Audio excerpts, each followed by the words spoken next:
Welcome back, ladies and gentlemen. It is your boy, the only original American Dankster, and we are back for the first time since, solo. We're back solo for the first time since we had our child. So thank you for all the wishings and the blessings and the support.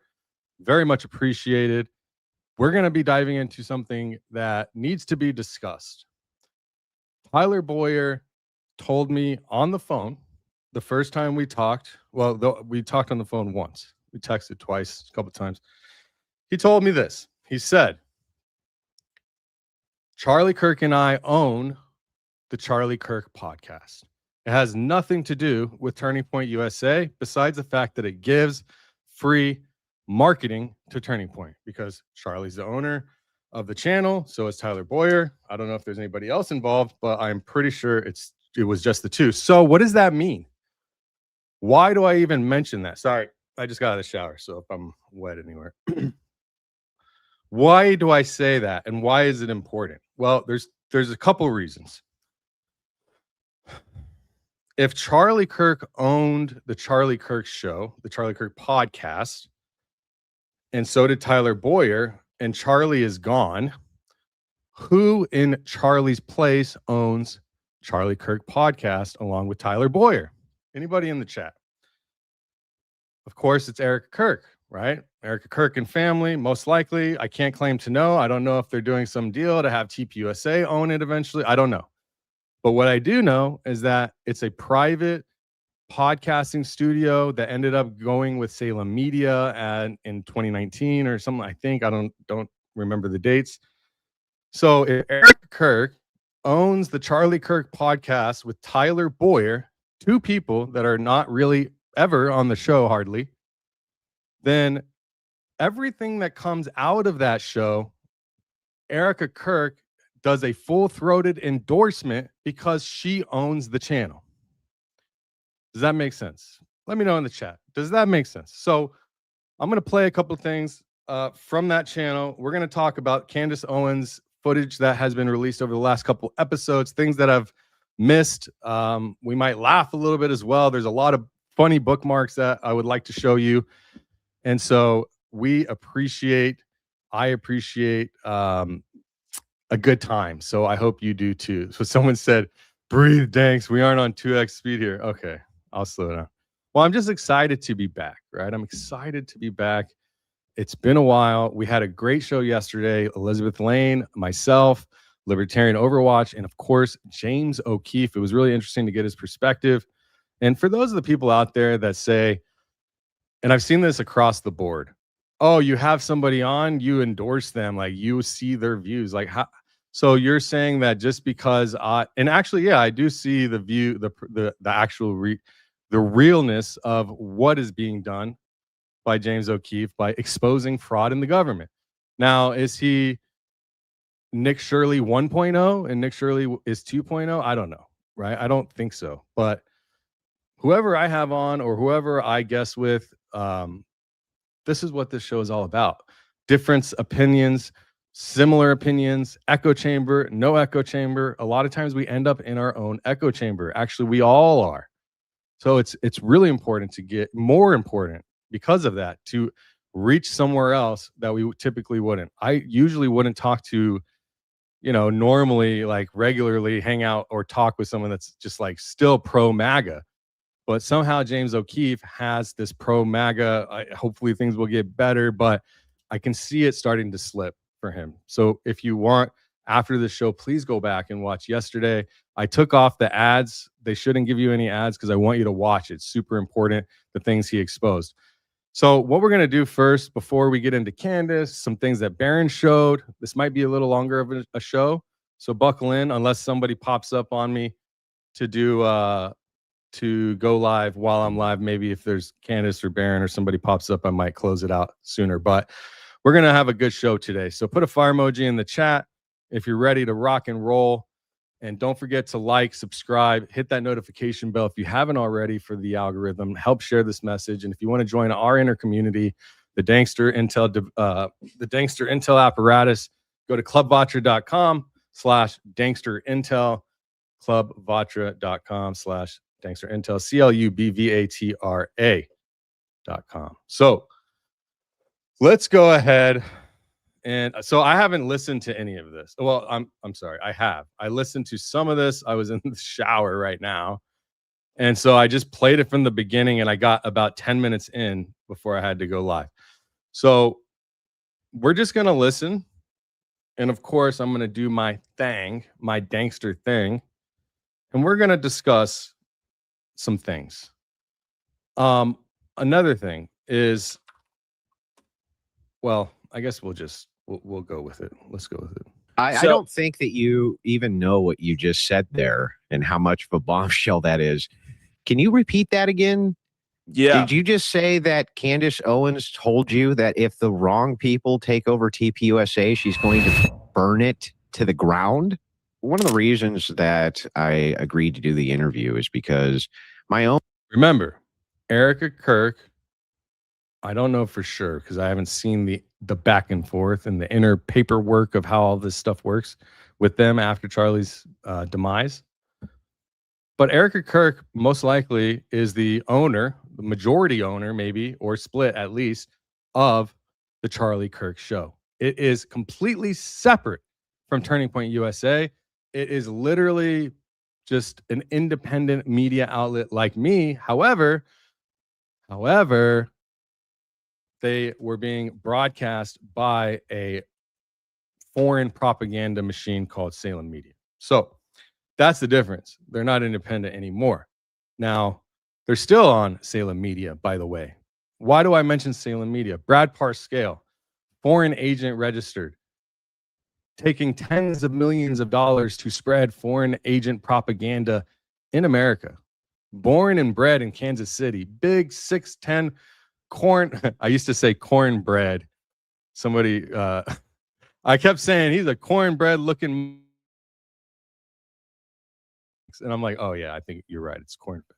But what is a corn-fed ass dude, big 6'10" like dude, like country ass dude, doing, born from Kansas City, Missouri, and working for a foreign government with the president? Own audience has had many questions about this since I began discussing these lunatics online, essentially, Sure. and that's what I consider them to be. And I thought that maybe if they heard a lot of what I had heard, that they would kind of understand my thought process and how I got to some of these inductions. And so I'd like to start by going all the way back, and maybe you can tell us actually what the relationship was between Candace Owens and Charlie Kirk. What actually was it? Yeah, I'd like to go first there, even though you have far more to say, Andrew, because I can just speak from my perspective as someone who arrived late 22, moved out here in 23, that I have never met Candace Owens and don't know her. Maybe I saw her in person once at a distance. Maybe I shook her hand. I've never had a conversation with her to my knowledge. And I think that speaks to something because I was with Charlie for close to 3 years. And I feel like I met most of the people Charlie was super close with. I met donors. I met his family members. I met his team. I met a lot. And I don't know Candace. So I like to use that as a preface, but you have more that you can say about that. Yeah. And Blake, you have that great video. Yep. I'm going to just be patient. I know this is tough. I know it's tough. But just watch, and I'm going to show you something. That every plays of you reacting to Candace. Oh, yeah, where I'm kind of like... Yeah, obviously I'm mentally ill, bro. That's why I'm sitting here talking to a camera to you. I'm crazy. I'm crazy. Raising my eyebrow. Yeah, it's fair to say Blake was early on the being suspicious train. Yeah, if you go back far enough, I mean, that's why, I mean, I put out that tweet basically saying, you know, Candace, your central foundational lie is that you and Charlie were friends. You were not friends, right? Show me something from recent, you know, the end of Charlie's life, the last 12 months or whatever. And I think she and then I said 18 months, 20. The last 12 months. Charlie died 11 months ago. Almost 12 months ago. 11 and a half months. Okay. So he pushes it back. Oh, 18. Because 24 months. I think she showed something at 22 months. And so I got community noted. Right. Okay. Whatever. Okay. All right. Fair enough. So can I ask you a question, chat? Please. Can I ask you a question? Candace Owens, March 13th, 2025 at 3:06 p.m. They have a conversation thread here. March 13th. So that's March, April, May, June, July, August. Less than 6 months. It's 3 days shy of 6 months. So the lies continue. So Erika Kirk, are you comfortable with these lies? I mean, are you this, because this is on your channel, right? So how I understand legal stuff is that if you're intentionally lying, you can be sued, right? Because that, that's what everybody wants to throw around paperwork and say, oh, well, lying and all that, and you're lying about me and you're trying to make me look bad and et cetera, et cetera. Well, this is intentionally lying because this has been on the internet since, this has been on the internet since July, I guess, but I think she's posted before that as well. So immediately, this channel condones lying and deceit for what? But to what end? For what reason? So this, I want to get to I want to play this whole 10-minute part, and then you'll see what I can tell you is that I think Charlie and Candace were friends back in 2018, part of 2019. That did not end well at all, actually.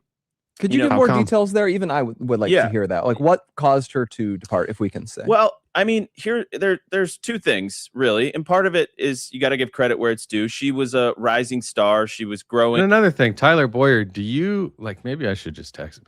Do you condone these talks, these actual lies? And another thing, and I know I keep pausing and I'll go back, but you would think that after all this time, there would be one negative text about Candace from Charlie. Just one text. She's annoying. She smells. She's too nice. She's too mean. She's something, anything. 0. That's how many? 0 times. There's been no negative. I mean, they've talked shit about Brandon Tatum, but not Candace. Really fast. Charlie famously sort of offered her a job.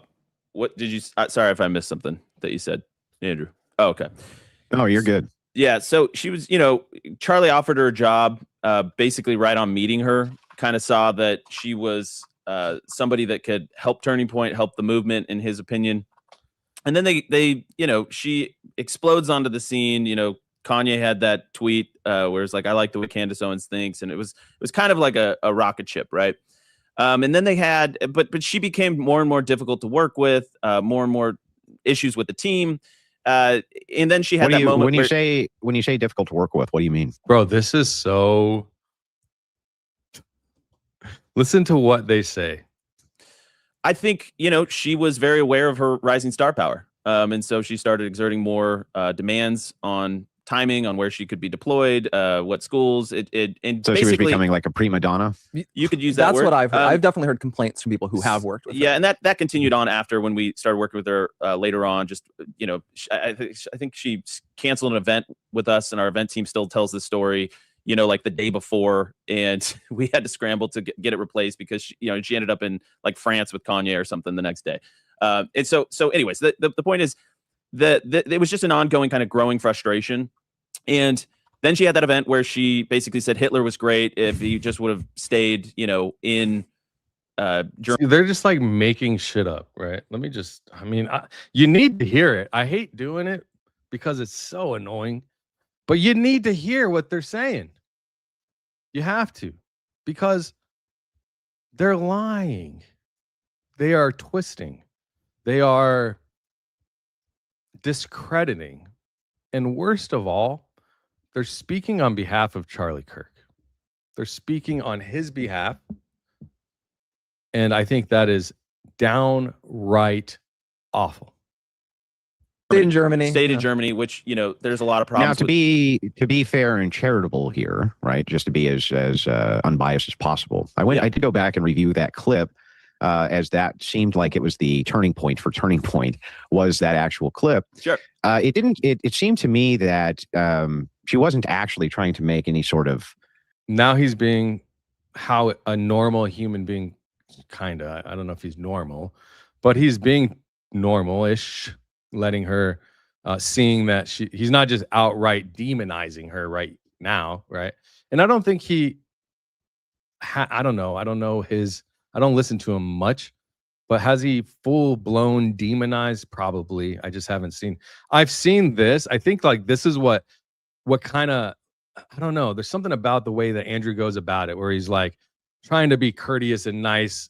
And then that helps him suck people in, say, oh, maybe he's not that bad. And then bam, he acts stupid. And he does say slanderous things.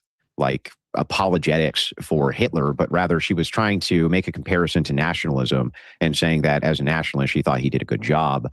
And then, she basically just kind of misspoke and buried herself with that particular lead.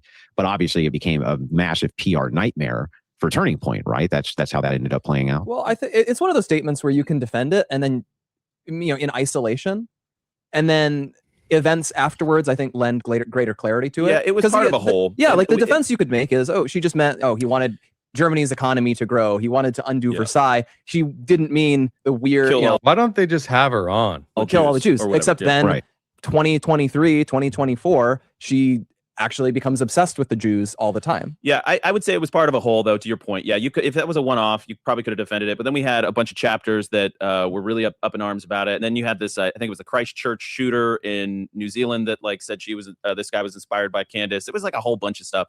And so wait, what? What? What shooter? Zealand that said she was Christ shooter in New Zealand. Hold on a second, you guys. Christchurch shooter in New Zealand. What is that?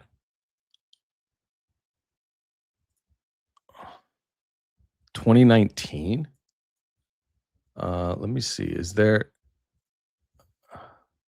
this what he's talking about? Is Candace even on this page? No, Candace. She is. Oh, no, she's not. Candace Sutton. 1 of 1. Is there something I'm missing? What are you talking about? August 24, 2020. Let's see if I put Candace Owens. Mentioned. Let's do that. And then we'll go to the AI portion and see what it says. Yes, the perpetrator of 2019 Christchurch mosque shootings explicitly named conservative commentator Candace Owens in a 74-page manifesto. Oh, he wrote the 74-page manifesto and mentioned her in it. The specific claim in the document, the gunman wrote that CO was the person who influenced me above all. Oh, that's not fake. He claimed that each time she spoke, I was stunned by her insights and that her views pushed him toward a belief in violence. You've got to be kidding me, bro. That's insane to see. Oh my gosh. Yes, the person that has influenced me above all was Candace Owens. Each time she spoke, I was stunned by her insights and her own views. That is into the belief of violence over meekness. Though I will have to disavow some of her beliefs, the extreme actions she calls for me are too much, even for my taste. Yeah, that's real. That's really real. I'm not, whatever. I can't prove anything, but I can tell you the likelihood of that being real is slim to none. Like that, not the deaths or the shooting, but the manifesto. Yeah, Candace Owens in 2019. What was she covering then? What was she covering? She was working with Blexit or something. This guy was inspired by Candace. It was like a whole bunch of stuff, and so it didn't leave on good terms. But Charlie, being a gentleman, wanted to make sure that the transition happened in a, I guess you would say, like a kind of a soft landing sort of way. Tyler Bowyer helped her start Blexit and file the paperwork. I think the original paperwork was filed at Tyler's house at the time, is the story I've heard, but who knows the details. And provided her with some donor money and donor contacts, and there was some issues there as well. Anyways, the point is there was a lot of I think, hurt feelings. It didn't end well. But Charlie's always a guy that is willing to sort of let bygones be bygones. He was always focused on the greater mission, the movement. It was not coalition builder, right? Yeah, it's coalition builder, and he wouldn't focus on internet feuds. He never got into that. One of the reasons that we were probably slow to respond to some of this stuff is because we were trying to emulate what Charlie would do, which was people would attack him all the time, and he would just kind of like be like, "Hey, we're going to rise above it. We're going to keep doing good work, and that's the way forward." And I mean, eventually, at some point, it becomes impossible to do that, right? In this instance, it's genuinely sad in that I think she and others were able to take advantage of Charlie's own goodness as a person. That if he has differences with someone, he's usually going to operate privately. He's not going to speak about it. I mean, we know plenty of other cases where Charlie had drama with donors, and he wouldn't even necessarily share it with other people in the organization because he wasn't a guy who. That is them covering their tracks because they can't prove it. They just can't. Whether it's true or not, which I doubt it's true, because think about it like this. Candace and Charlie were here. Let me tell you this. Candace and Charlie were talking continuously after she left. They slept in the hotels together. They were in 2017. She was working in finance and marketing, not politically active at all. And then what prompted her was Trump, kind of grabbed her attention on all of this. And then she started posting videos that drew conservative attention, including ones like, the cake. There was some conversation about the Charlottesville stuff. And she appears on Fox News with Jesse Waters. But the truth is Charlie Kirk hired her. I'm pretty sure, you can check me on this, but it was less than 5 minutes after he had met her or saw her speak or something like that, or he saw her speak and then talked to her and hired her on the spot. It was like immediate. The way they make it sound is he was doing her a favor, which I think is the opposite. I think that she probably was, I mean, obviously Charlie's great, but they helped each other in various ways. She's a black female. She's very well spoken. She has good morals. She gets along with Charlie. So why would he help her go to Ben Shapiro's and get her all set up? That's what he's talking about. Who was just spewing out, his problems, his beefs, his concerns, his feuds. And that was one reason he was a good bridge builder, because he would repair things with people later. Yeah. Well, these things would be essentially counterintuitive if you're trying to have this massive reach of coalition building for the purpose of winning elections. And nobody takes away from Charlie Kirk or Turning Point USA that they likely assisted a great deal in Trump's election, which means that this coalition building that they did actually worked quite well. So I don't think that there's anybody's disputing any of that. The main question just becomes this: one of the kind of landing pad for these people is they start with the assumption that Candace Owens and Charlie Kirk were besties. They were great buds. They were the besties of all besties. They were great friends, and they always were great friends. And I think that they probably were friends, but like bestie and best, yeah, maybe not. I mean, best friends, we go for months, sometimes years, maybe not even checking in with the homie. That doesn't mean anything. Just trying to find out what happened to her friend. But that narrative, as I learned when I was there, actually is not, in fact, true. And so that's what I'm asking you to speak to. Is there any real truth to that narrative at all? No, and especially at the end, I would say, okay, maybe 22 months was the cutoff. I don't know what the cutoff was exactly, but no, I said it online and I'll say it again. Charlie was basically managing that relationship. He saw what she did to the Daily Wire. She saw that became a spat where he originally sided with her. Yeah, he did because in our history with Daily Wire was mixed, right? We had differences of opinion politically. We weren't always sure where that relationship sat. But Charlie, it's a great example though. Charlie was the one who invited Ben to speak at AmFest in 2024 and 2025. He personally invited him, and so he was willing to kind of say, "Hey, I don't think he had a choice. What's in the best interest of the movement? Do we have 80% agreement and 20% disagreement? Okay, cool. Let's do this together." And so, yeah, they were not in any way, shape, or form friends in any traditional sense. But I think what would happen was, for example, I would have to have the hard conversations with Candace. So that would fall to me or Justin on the team saying, "Hey, you can't speak at our events because you've been like juiceburging too much. Sorry, and then wait, what was that? Let me slow this down a little bit. What was that?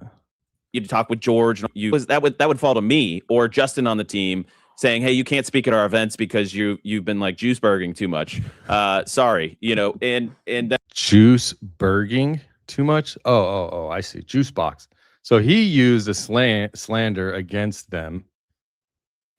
He literally just called them a juice box, bro. Juice burging. What is that? So let me ask you a question. Who cares? So this is a Christian organization, it's not supposed to be the alternate, the opposite of Christian. It's not supposed to be that, or the adjacent, or not even adjacent. It's not. Who cares? Why did that become such a big deal? You see, this is not Boston or Israel. This is not that culture. This is not that religion, yeah, I think that she probably, for the mainstream Turning Point USA, White House administration, that was the issue. It was the donors, it was the White House, it was Trump. You have to think, Charlie Kirk didn't receive the money on his own. He received the money through the word of Trump telling the donors, this is my guy.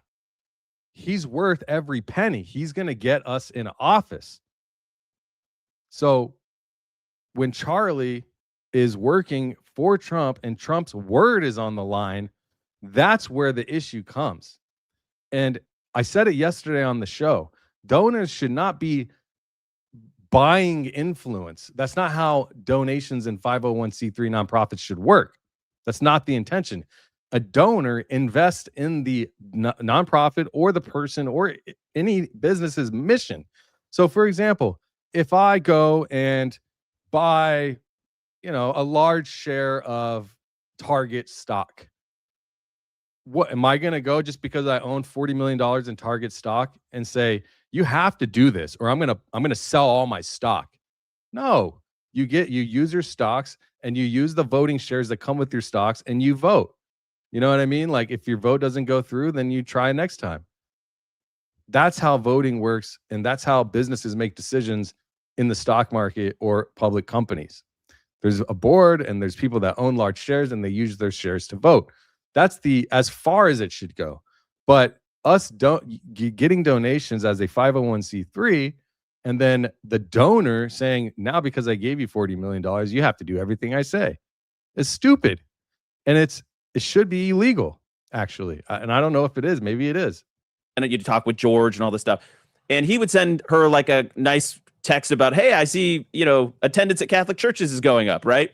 So that was kind of basically the way the relationship worked. But she didn't come to his wedding. She didn't come to the memorial. I did actually invite her to the memorial, but she didn't come. Is that true? That would be very easily debunkable. So hopefully he's not lying on that.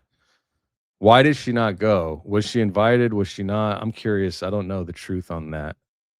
Am I still blocked on YouTube? No, I don't think so. We're live. I invited her and George, not to speak, but to attend, right? And that was before everything got really crazy. But I will tell you, Charlie, this is another proof point. Charlie, she called at some point, I believe it was February 2024. Things were getting going bad with Daily Wire, and she needed her own PR. And Charlie said, Andrew, you need to do this and help Candace. And I was like, I don't know about that. I have some misgivings, some pretty serious misgivings. And he was like, he wanted me to keep her, close to help protect the organization, and that was one of his strategies. And so, and I hate sharing. So I'm gonna stop it there because I played over 10 minutes on this clip, and we're gonna move to the next. I'm gonna read a couple of super chats. We're gonna move to the next thing. I'll tell you what, man. I'm not liking this at all. And I'll tell you, what have they done that has anything to do with free markets? The mission statement of Turning Point USA, the work that, like, just look at the differences in these conversations that they had pre and post Charlie. Because when you see the significant change, it's very clear Let's see if I can go to a live and just pull one up from, I don't know, a year ago. They removed them? Look at what their discussions are. That we have a lot of support So, actually. hello, everybody. I'm you. here. I made it. We had some technical challenges. No, my home studio is not bombed tonight. Hello, everybody. Tonight's a very serious evening. This is the same say, show. This is the same show, the same exact channel. Look at what they're talking about. This is a year ago on June 21st. We have to, regardless of your opinion of this operation, which I do want to hear about, this operation was done seamlessly. And you better believe the military capacity and military might of the U.S. military was on full display for the world to see. This is an operation that really only the U.S. military can handle. And not even... They're talking about stuff that's more important than girl gossip. This is what's going to destroy them. When she says they're probably not going to be around in 10 years, it's because of stuff like this. Not Charlie, but the opposite, right? Where they're not talking about anything important. And again, we can go to their page and just look. They stopped doing live streams. They hardly do live streams anymore, which Charlie had a schedule. And then what are they doing, right? Like, let's look at what they're doing. So he faked being disabled for years, got caught, and then turned up dead. Why are Robinson's lawyers so confused about what a fact is? That's interesting. Maybe we should watch that. 17-year-old Turning Point leader refuses to back down from an audit bully. Wild day 14 of Lindsay Clancy's trial ends with shocking testimony. Bro, who do you think you are? Jesse on fire? Nate? Who do you think you are, dude? What are you guys doing? The debate review. Okay, maybe this works. Surrogate defies California couple and fights to save baby. I think Charlie might be down with that. Maybe, I don't know. I haven't listened to it. So you can see, look at, what are they doing, bro? WNBA, Royce White just exposed the WNBA's biggest problem. Like, this is insane. Look at the mockery. Without further ado, we have a great guest that they're making for you, who's been on an incredible journey, both personally, professionally, athletically, and emotionally. And that is, of course, Royce White, who has declared herself ready for the WNBA draft or for eligibility. Royce, welcome to the show. It's so good to have you. And I just want to thank you for your courage for what you're fighting for. And the floor is yours. We want to hear your story. Well, thank you for having me on. I really appreciate it. It's been an incredible journey these last 2 weeks. The trans life is difficult. It's 400 or 500 years of oppression and systemic injustice, denial of our existence. We exist. We have a right to exist. All trans people have a right to exist. This is what they're doing. This is what they're doing, you guys. Free gold investment. I mean, it's sad. It's sad to see, because nothing is going to be able to save them anymore. They might as well go to the place that paid them all the money, because they're done here. Nobody wants anything to do with them. Okay, we don't want anything to do with you. All right, nobody wants anything. I'm going to read a couple of these. Thanks for the memberships, Philippe. I appreciate you. Say thank you. Tomorrow, oh my goodness, tomorrow we have we're going to keep going. Don't worry. I'm just going to read a couple of these. Keep them moving. I want people to get their value while they paid. It's just in case they have to leave or they want to whatever. So tomorrow we're going to have a really great members only show. Any members that have received a membership or haven't been to a members live show before, it's every Saturday morning at 11 a.m. Pacific, sometimes earlier, just depends. I'll schedule it tonight. But we're going to be talking about the oldest religion that is not the same religion that we think about, through what's called Freemasonry, okay? We're going to go deep on that tomorrow, and I want you to be there. You're not going to want to miss it, because I'm going to blow your mind with some of the things. Thank you, Philippe. Did you see the post by Artifacts Memoriam today's timestamp 528 talks with whistleblower concerning Erika Kirk's past? No, I have not, but I did see that he launched a video. It showed up in my feed somehow. which I don't think I follow him. But I will check it out. Thank you. I'd like to connect with that person actually, so I might reach out to him. Congrats on the birth of the new baby, Danks. A miracle in the making. Love you too and yours. Thank you so much, Dale. Hey, good to see you, Dale. Thank you. Shauna, 1985 for $5 says, congrats to you and your beautiful family for your sweet baby boy's arrival. Thank you. God bless. I appreciate you, Shauna. We did have a baby boy, healthy. Everything's fantastic. Dale with the banger 10. Thank you so much. Again, say thank you if you got them. And we're going to keep it moving here. Got a couple more. Andrew Kolvet and Blake Neff is me 5 years ago with friends hard coping about my narc abusive relationship. Narcotic abusive, maybe. Oh, like you're on narcs, your girl or your other is on narcs. Bend over backwards or forward to make the FEDSLOP fit. Congrats. Yeah, no, it's terrible. It's terrible. I mean, Garrison, good to see you. It's terrible, man. What we're seeing is absolutely insane. And yeah, I mean, you can see it. People are not blind, right? We're not as dumb as they would like us to be. And unfortunately for them, that's the case. Now, there's a lot of different things that has dropped the last week. Candace Owens, Baron Coleman, multiple times. Just, I mean, these people are putting up some of the most sophisticated, badass work that I've seen in this space. And we're going to show some right now. Baron has search warrants that nobody's pulled up. Candace has garage footage that nobody else has.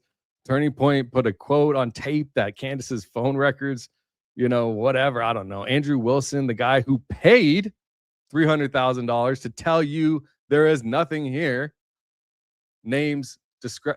becomes a discrepancy in himself, lies through the whole thing. I think it's very interesting to see people do such and embarrass themselves.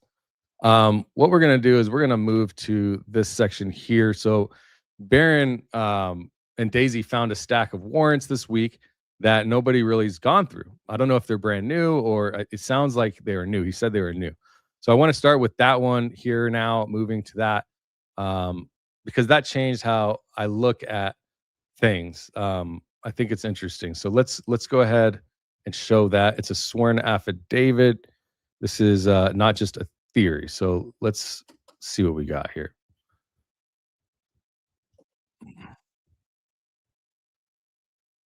Good. That was my plan. And pulled resources away from finding the actual shooter. Okay, so he's okay. Let me go back a little bit more here.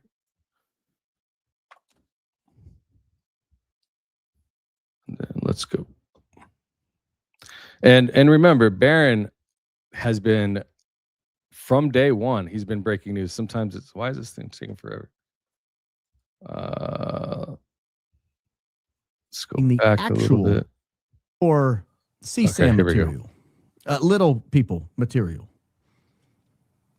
And what else might that show, though? Who else was at Utah Valley University Hospital? If Charlie Kirk wasn't there, what might those video cameras show? Well, there was a purported transfer of patients from one hospital to another. Perhaps it would show that. Well, if the FBI has seized that footage, they won't have it. But you know who else was there? A guy named George Zinn was at Utah Valley University Hospital. Where's the Zinn one? There it is. George Zinn was at Utah Valley University Hospital.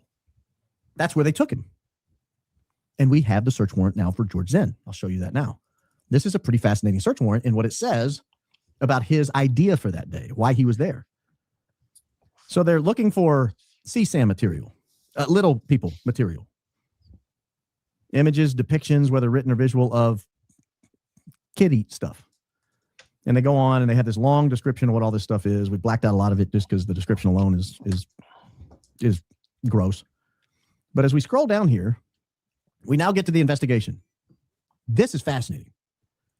As they scan the area looking for the suspect, a 71-year-old male named George Zinn approached UVU police officers stating, "I shot him, shoot me." The male was quickly taken into custody, and a search incident to arrest showed that he did not have a firearm on his person. He was asked where the gun was, and George stated, "I'm not going to tell you where it is." The male again stated, "I shot him, now shoot me." The male was transported out of the area back to the UVU Police Department. As this was happening, officers were searching the immediate area around where George approached police in search of a firearm that did not exist. Pulling resources from the search for the actual shooter who had now escaped the area. Read this area in blue and think about the consequences of what this means. Think about the English language that he uses here. George was told at one point that his actions drew officers' attention to him and pulled resources away from finding the actual shooter. George responded by saying, "Well, good. That was my plan to help him get away." Did you guys know that George Zinn admitted to being part of a conspiracy? His plan was to help the shooter get away? You're telling me he thought of all that in like 1 second? He heard a bang and he thought, I need to help this shooter get away. Why would he want to help the shooter get away? He was a fan of Charlie Kirk. Why would he want to help the shooter get away? What good comes from that if you're George Zinn? That's insane. This is insane. George Zinn immediately running. We've all seen it. This is conspiracy. I mean, it is very close, if not indicative of actual conspiracy to work together, to plan. And why is this not discussed? Where is George Zinn? Why is he not being brought in? Hopefully, obviously, the preliminary hearing is different than the trial. But there's a lot of people we're going to need to hear from. And I don't even know how the judge is going to go to trial when we consider what Candace has showed. Footage compressed. What Diligent Dennison had shown. Footage reversed and compressed. These intentional deceit and lies are harming the integrity of the case 100x. 100x. It's not the same case. You can't try the case as is. Sorry, I'll keep playing. And more importantly, why were we not told this? Why was no one told? Why was no one told that George Zinn said, that was my plan to help the shooter get away? Ladies and gentlemen, this changes the nature of the investigation. We now have to ask the obvious question. Was there a plan? Was George Zinn part of it? We've long speculated it looked like he was. It's an anomaly that's yet to be answered to my satisfaction. I'm not convinced he wasn't. And after reading his statement, I now am convinced he was, in fact, part of a plan. A pre-plan where George Zinn would be stationed in the crowd at a convenient place in the middle. A loud bang would go off. Charlie Kirk would go down, and George Zinn would start waving his hat and say, I did it. Shoot me. I shot him. Now shoot me. And in doing so, he would help him get away, the real assailant. How is this not a major, I mean, it's insane. Major deal to me. Another thing with George Zinn, let me show you this in case you haven't. If you are new to this channel or if you haven't seen this, let me share this with you. So I went and Black Scout Survival, I happened to watch a show of his. If you don't know him, great channel. But he showed something and it was very quick and I caught it and I went and looked. I had to go into the archive because the site is different. So what we're going to look at is, this is Lyman for Utah's website. Okay. LymanForUtah.com. This is what it looks like now. And it had all kinds of people saying, here, Phil Lyman is a great guy. He'd be a great governor. We endorse him. Like 20 endorsements from people. Okay. So this is what it looked like before. This only has 500 views, by the way.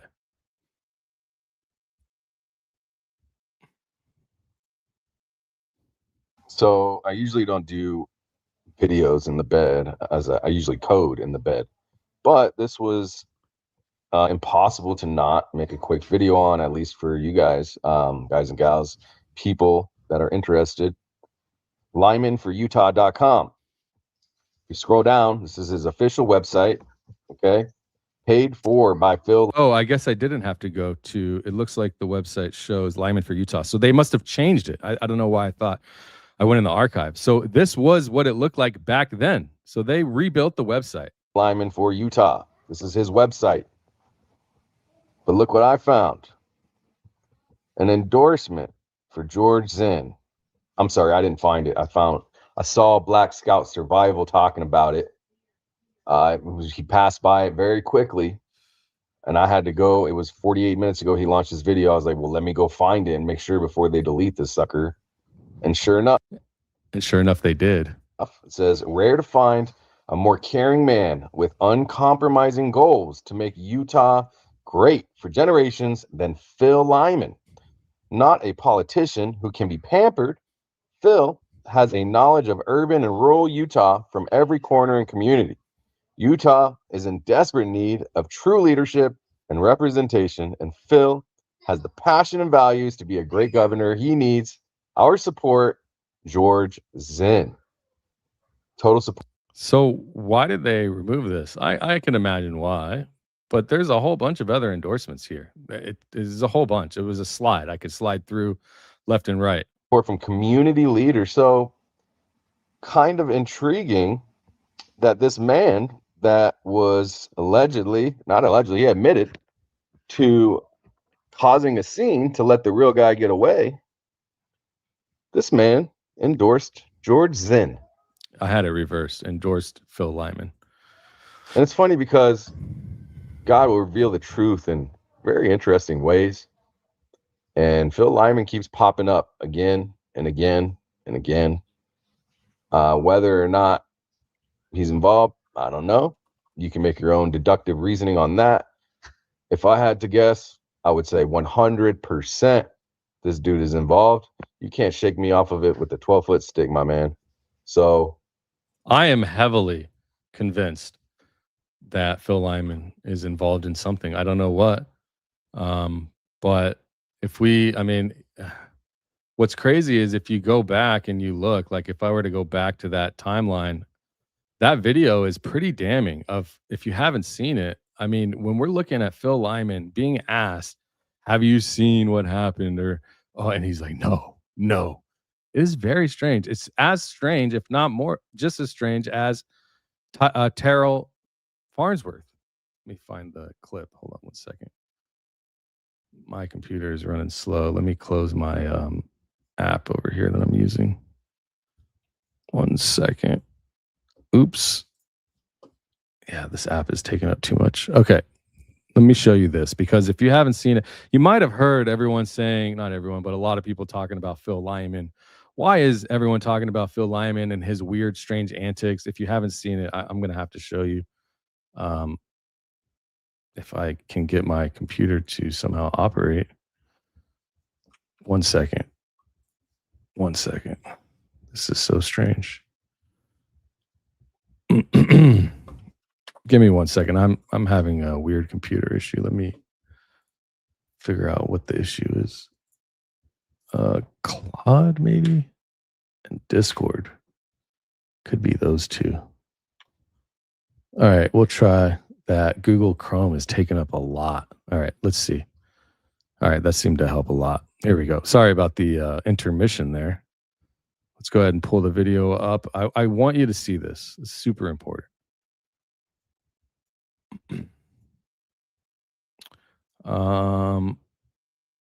Right here. I see that some people are phasing out.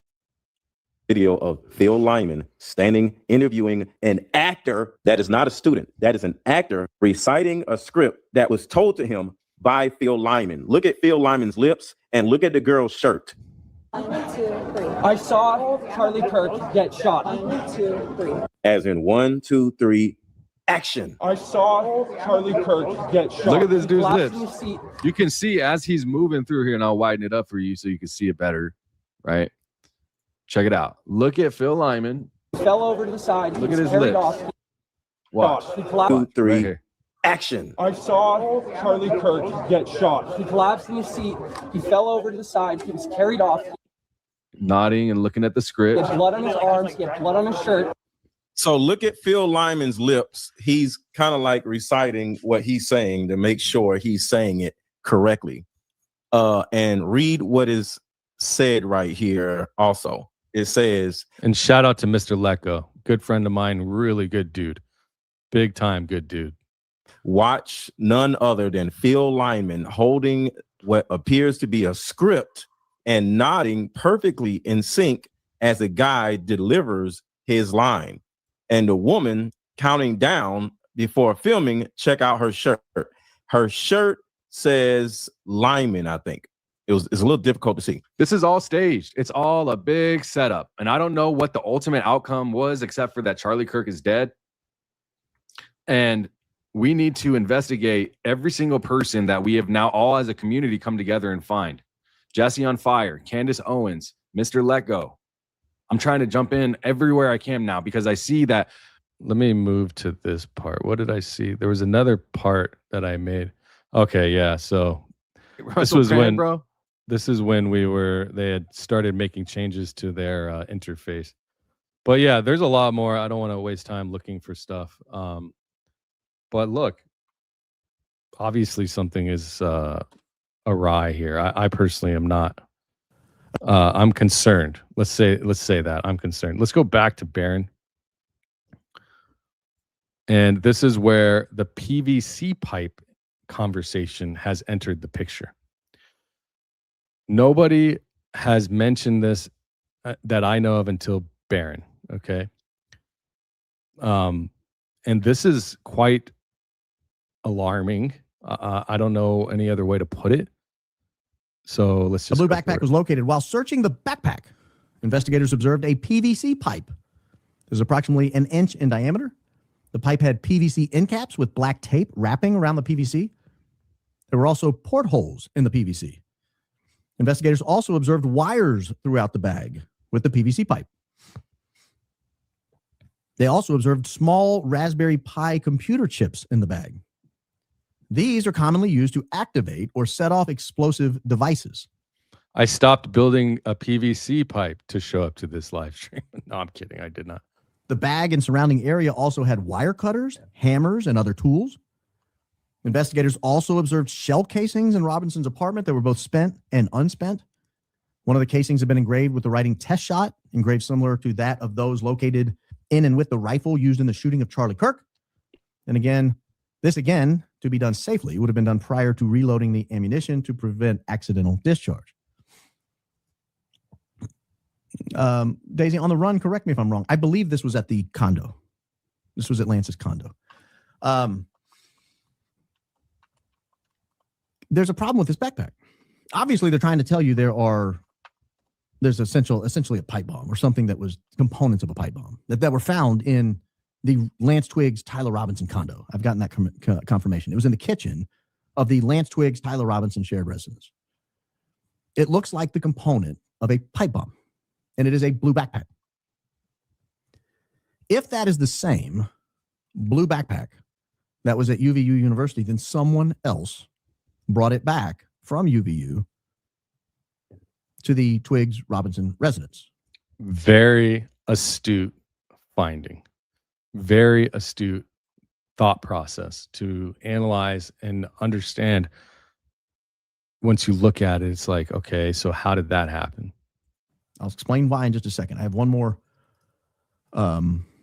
piece I want to show you here, that they actually did grab a backpack. Now we know more detail about the backpack, but on the return, on the affidavit return, we have here a description of a backpack somewhere in here. There it is right there, backpack. It's the third line from the bottom. Third full line from the bottom. Stick with electronics, 3 notebooks, Dremel tool, iPad, backpack. MacBook Air laptop. Again, MacBook Air laptop. Now we know they could have had an iMessage at the house, at the shared residence. Remember, we talked about how could those messages have ended up on Tyler's phone? Well, anyone logged into iMessage on an Apple device. Big time find. Big time find. Can put those onto Tyler Robinson's phone. But it's interesting to me that they have what I think they're telling us are bomb-making equipment. They have what looks like the components of a pipe bomb there. I haven't heard anything about this. This is the first time that anybody's mentioned that they had a PVC pipe with end caps and portholes drilled in it and Raspberry Pi cartridges. And if this is just like a one-off event, Tyler Robinson went rogue, the hell's up with the pipe bomb components?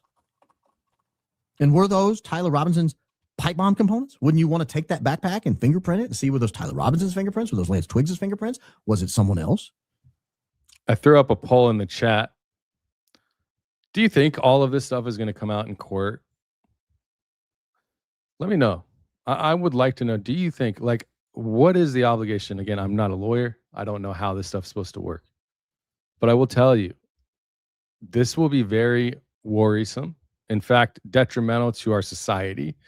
If like this Tyler Robinson case, I don't think people understand. This could change the course of our future. It really can. And it will. It's going to change the course of our future. And if they go about it in a cover-up way that they have been this whole time, and it turns out the defense craps out on Tyler Robinson, I don't care about what they say he did. I want to know what happened, the truth. And if they're going to hide the truth to push a narrative, then that, I've said this many times, this can happen to any one of us. If you're in a group chat, I was just on the phone with somebody today, and I was like, hey, I was in a group chat. You know, I don't know these people. They seem to be a little, I don't know who these people are. There's over 100 people in there. What if somebody does something? So I'm not going to get involved. I'm going to leave. Because you got to be careful. We don't know who's doing what now. And right now is a pinnacle moment for control to be seized by the up top, seized by power. And that's something we're going to talk about tomorrow on the members only, because it all connects.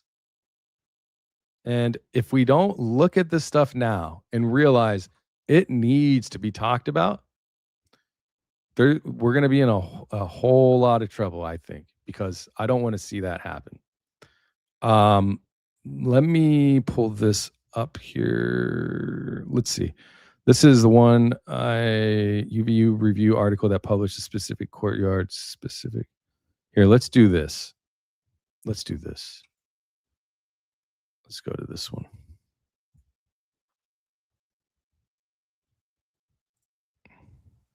So apparently they do have license plate readers that have picked them up along the way.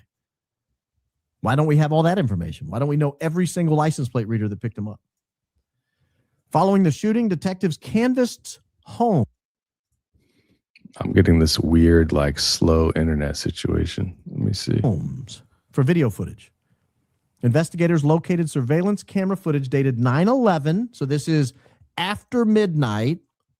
Charlie was shot at noon, or taken down at noon on September 10th. After midnight on 9/11, the video footage depicted a vehicle matching the description of a Dodge Challenger. Look at the times. The footage showed the vehicle park at approximately 0:23 hours and remain there until approximately 01:20 hours. 0:23, that's 12:23 a.m. The video footage showed it was there at 12:23 a.m. and remained there until 1:20. Why is that important? Why is this newly discovered bombshell, in my opinion? Well, let's go hear from the creepy looking, well, I shouldn't say looking. I can't help. Well, I kind of can. It's his haircut. The creepy appearing, the creepy acting, maybe, Agent Holt.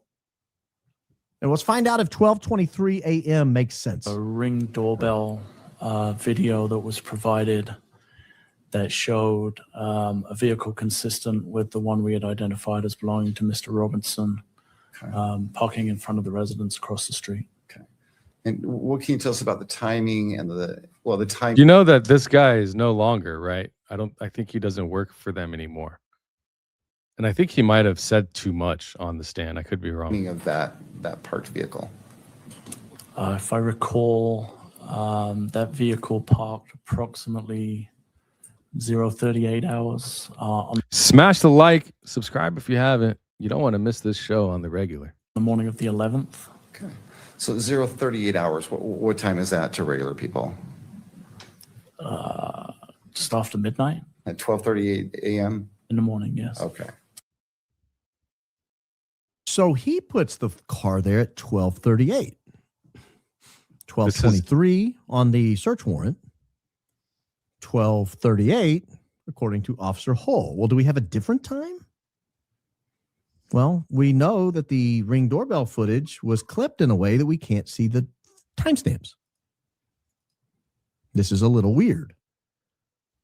If we go look at it, you cannot see the timestamps. This is a recurring theme in this case. Footage is getting weirded out on us. And I'll say, like, what he's leading up to is so important. You're talking about footage to be taken at different time slots. And it seems that they're intentionally choosing a different time than what they were given to look for a specific item on the camera. Well, let's go ahead and play it. Is there any sound associated with this? There is, Judge, but it's night sounds. It's crickets chirping and okay. I just wanted to see if there was. I just wanted to see if there was sound or not. Okay. I'm not going to play the whole footage, but trust me, there's no timestamp. I just wanted to show you that. My cameras have timestamps. I don't know. Maybe all cameras don't have timestamps, but mine have timestamps. And most cameras I've seen have timestamps. Those timestamps don't have timestamps. Well, what's the problem? What do you care? What do you care if it's 12:23 or if it's 12:38? What's 15 minutes among friends, right? Well, turns out it matters. Why does it matter? Because we have a gray Dodge Challenger that they're going to tell us is Tyler Robinson. And if you look at the timestamp here at the bottom, this is in universal time. You have to subtract 6 hours from this timestamp down here. This is 12:36 a.m. 12:36 and 2 seconds a.m. If he's parked in front of the residence at 12:23, it's going to be really inconvenient for him to be driving around town at 12:36. That's a real problem there. It's a real problem. It is a problem because you're talking about being, 3 hours away in Panguitch, Utah, at this dining hall, steakhouse. How do you, I just don't get it. This is the intersection of Campus Drive and 800 South. There's a vehicle attempting to turn right onto Campus Drive. That's the vehicle that's driven by Mr. Robinson.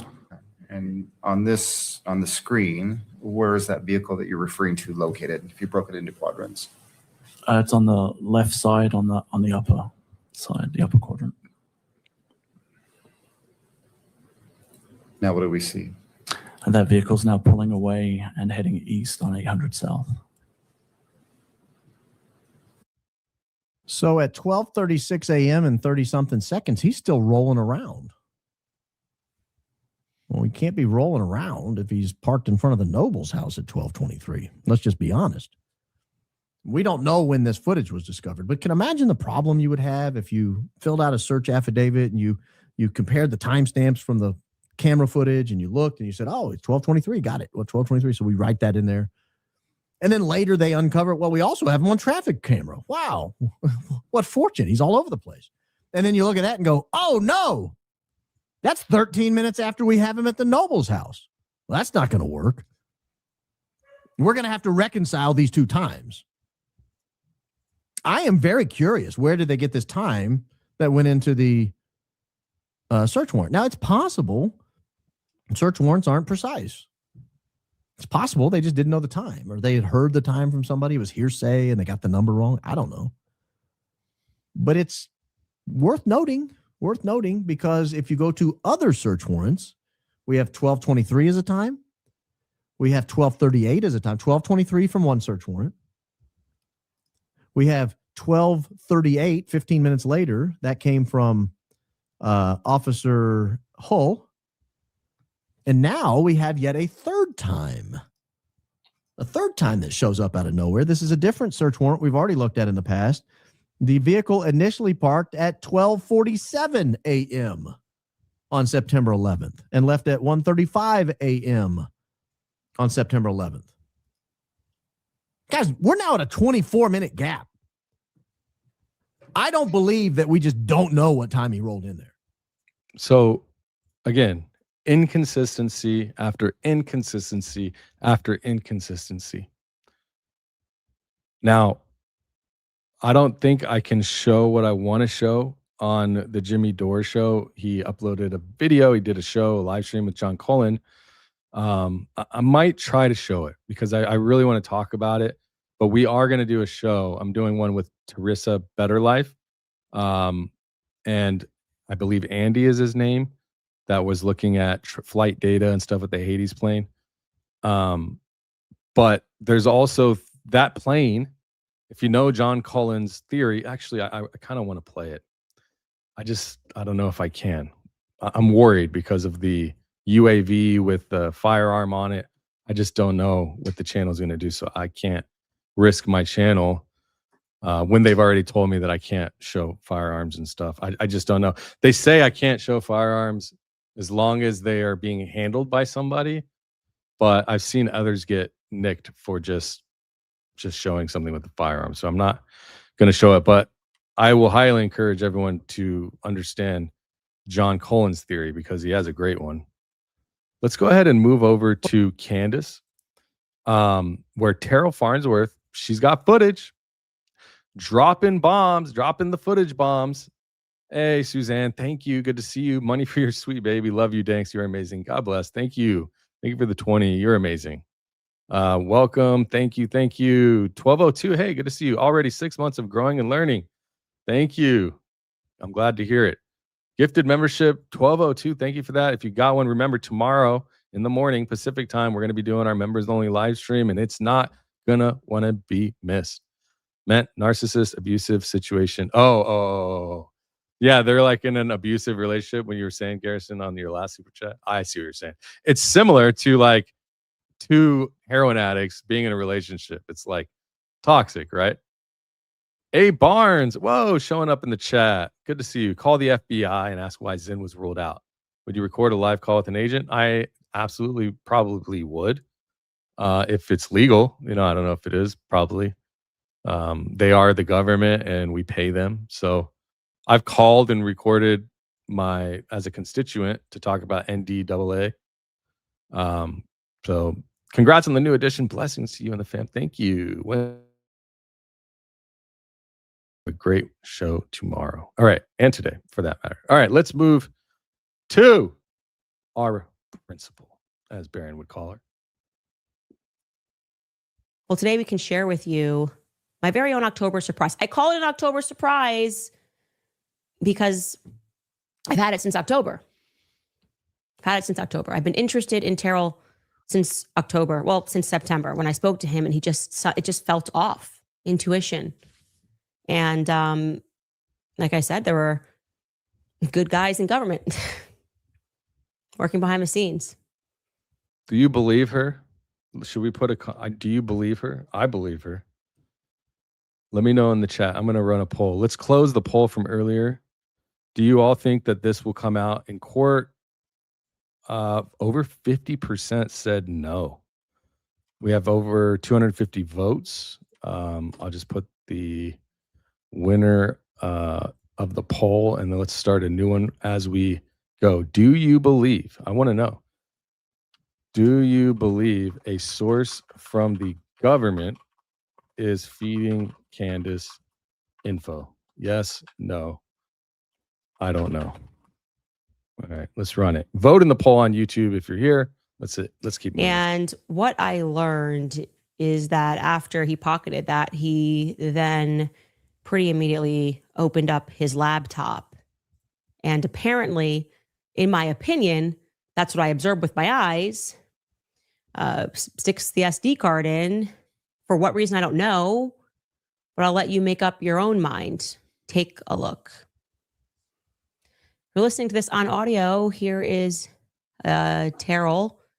He's bending down and he's opening his laptop, and he's certainly sticking something into his laptop as he turns on to his computer. He's reaching in his phone. He's texting with somebody. And yes, some people might be noting that Lane Schoenberger's on the side washing his hands. That makes sense. Don't think too hard about it. He did help carry Charlie into the car. Look at him right here. Dude looks super sus.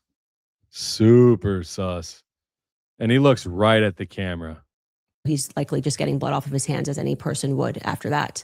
But you see Terrell, and again, he's texting. He picks up the laptop, and what happens thereafter is he sits facing the other direction and continues onto his laptop, doing what I don't know. I don't know. What do you guys think? Like I said, he's first to declare that Charlie is dead because he says he was right there. He just saw, and that was likely going to be the conclusion. Okay, I accept that. He then immediately processes that or goes to grab SD cards. Can you let me know in the chat? Do you think that Terrell Farnsworth, I mean, I don't see how it can't be shady. You know, I tried to rationalize and say, well, maybe this. There's no reasoning this. There's no reasoning this. This is the sketchiest thing that we've seen close to it. There's a lot of things that are sketchy like this. One SD card, puts it into his pocket, races to his laptop. This is all happening within 10 minutes of Charlie getting hit. 10 minutes of Charlie getting hit, according to my source in government, which I trust. I trust this person. I've trusted this person for a while. Any of that feel normal to you? Filming yourself, running, securing, particularly at first, the SD card from behind Charlie's head, looking both ways, putting it in your pocket, grabbing your laptop, and let's move here a little bit more. He steps over that camera to get to the camera behind Charlie's head. Again, I hadn't realized this before. So remember, we had showed you this camera diagram just to give you a visual here. Here it is again. So we have red, camera behind his head, and yellow. I want to point that one out. That camera, the yellow one, is going to fall. Pay attention to it. Why is this important? It's important because if he cared so much about thieves stealing camera footage, he wouldn't just step over a $20,000 camera or whatever it is, or $10,000 or whatever that setup is. There's at least $10, $20, $30,000 in equipment right there. And you're worried that people stealing hats are going to walk out with a big ass camera? Maybe, but if that's the case, then why only remove the SD card in that camera from behind that saw just what needs to be seen? It goes down actually right after Charlie is taken away. It sort of just gets knocked.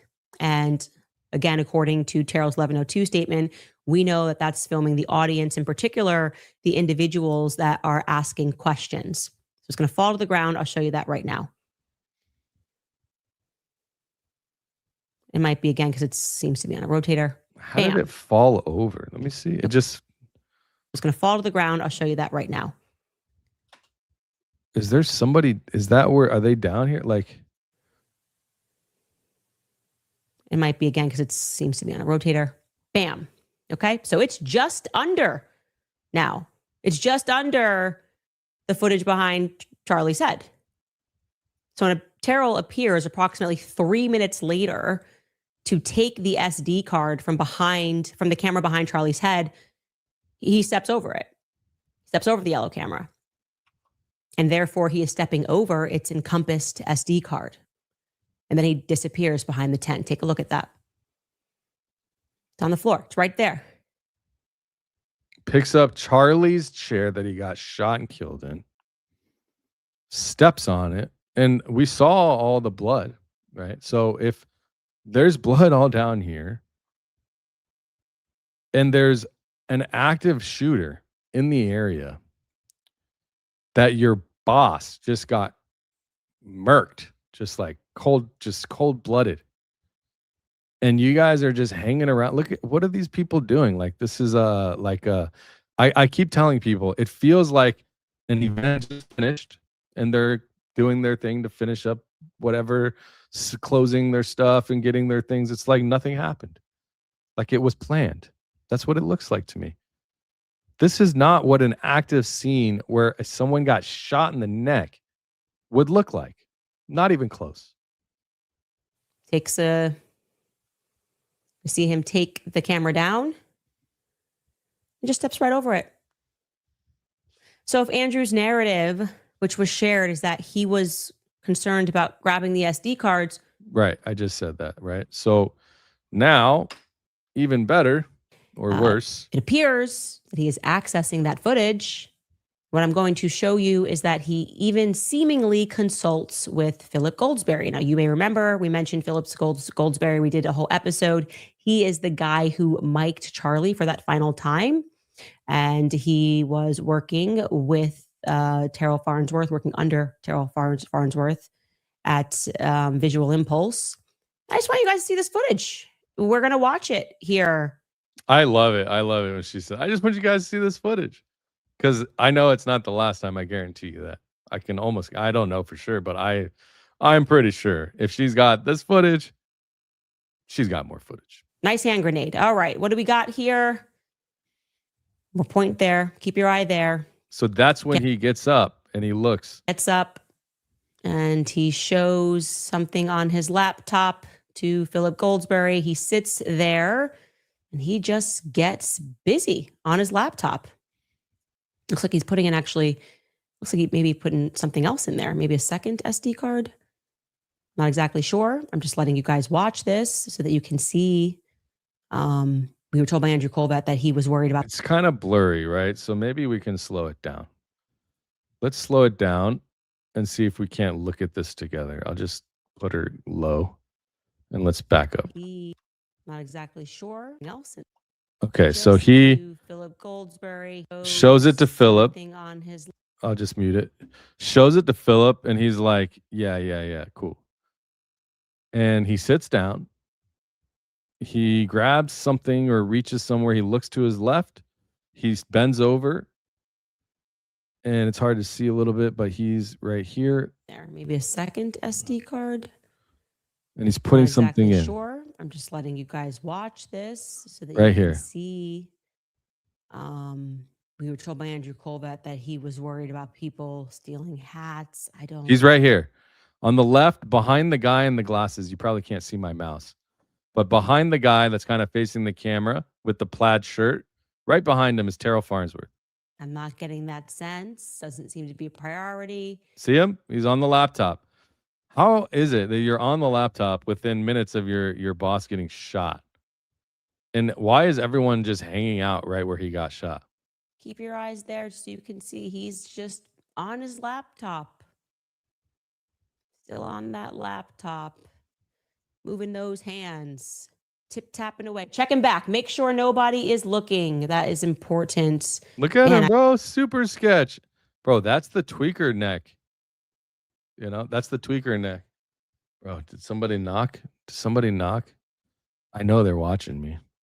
Yeah, you were right. They were watching. If I thought there was a sniper running around, I'd probably maybe go into a car to do this, somewhere safer to do this. I'm always amazed that it seems like they knew they were okay. Again, this is within 10 minutes of Charlie going down. You know, yesterday I joined Anna Kasparian on her program for an interview, and she asked a question that is on a lot of people's minds regarding all of this. Take a listen. I don't want it to be lost on our audience, so I want to reiterate. He never provided, and this is based on the testimony that you can hear for yourselves during the preliminary hearing. He never provided the SD card, the original, SD card to the, investigation. That's a felony. It's just a felony,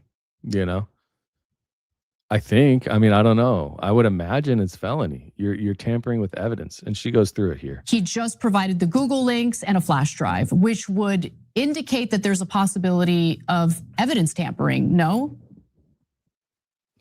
That's actually a fair question, and it becomes an even more fair question as we demonstrate to you that he went onto his laptop.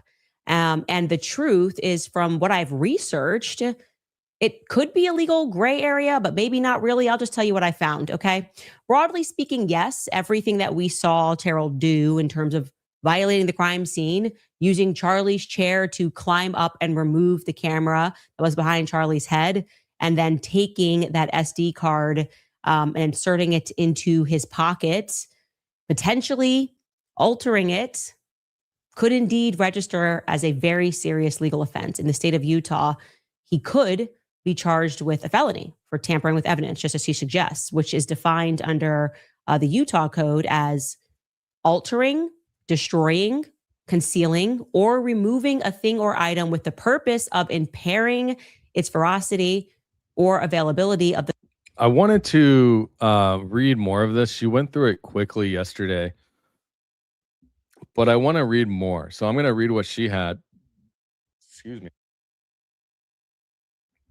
And then I want to read under as well. But this is saying an actor commits tampering with evidence if the actor or person believes, I'm just going to read this whole section 2. All right. An actor commits tampering if it believes that an official proceeding or investigation is pending or about to be instituted. Obviously, you should be leaving that. You should be thinking that immediately. There's police officer right there as well.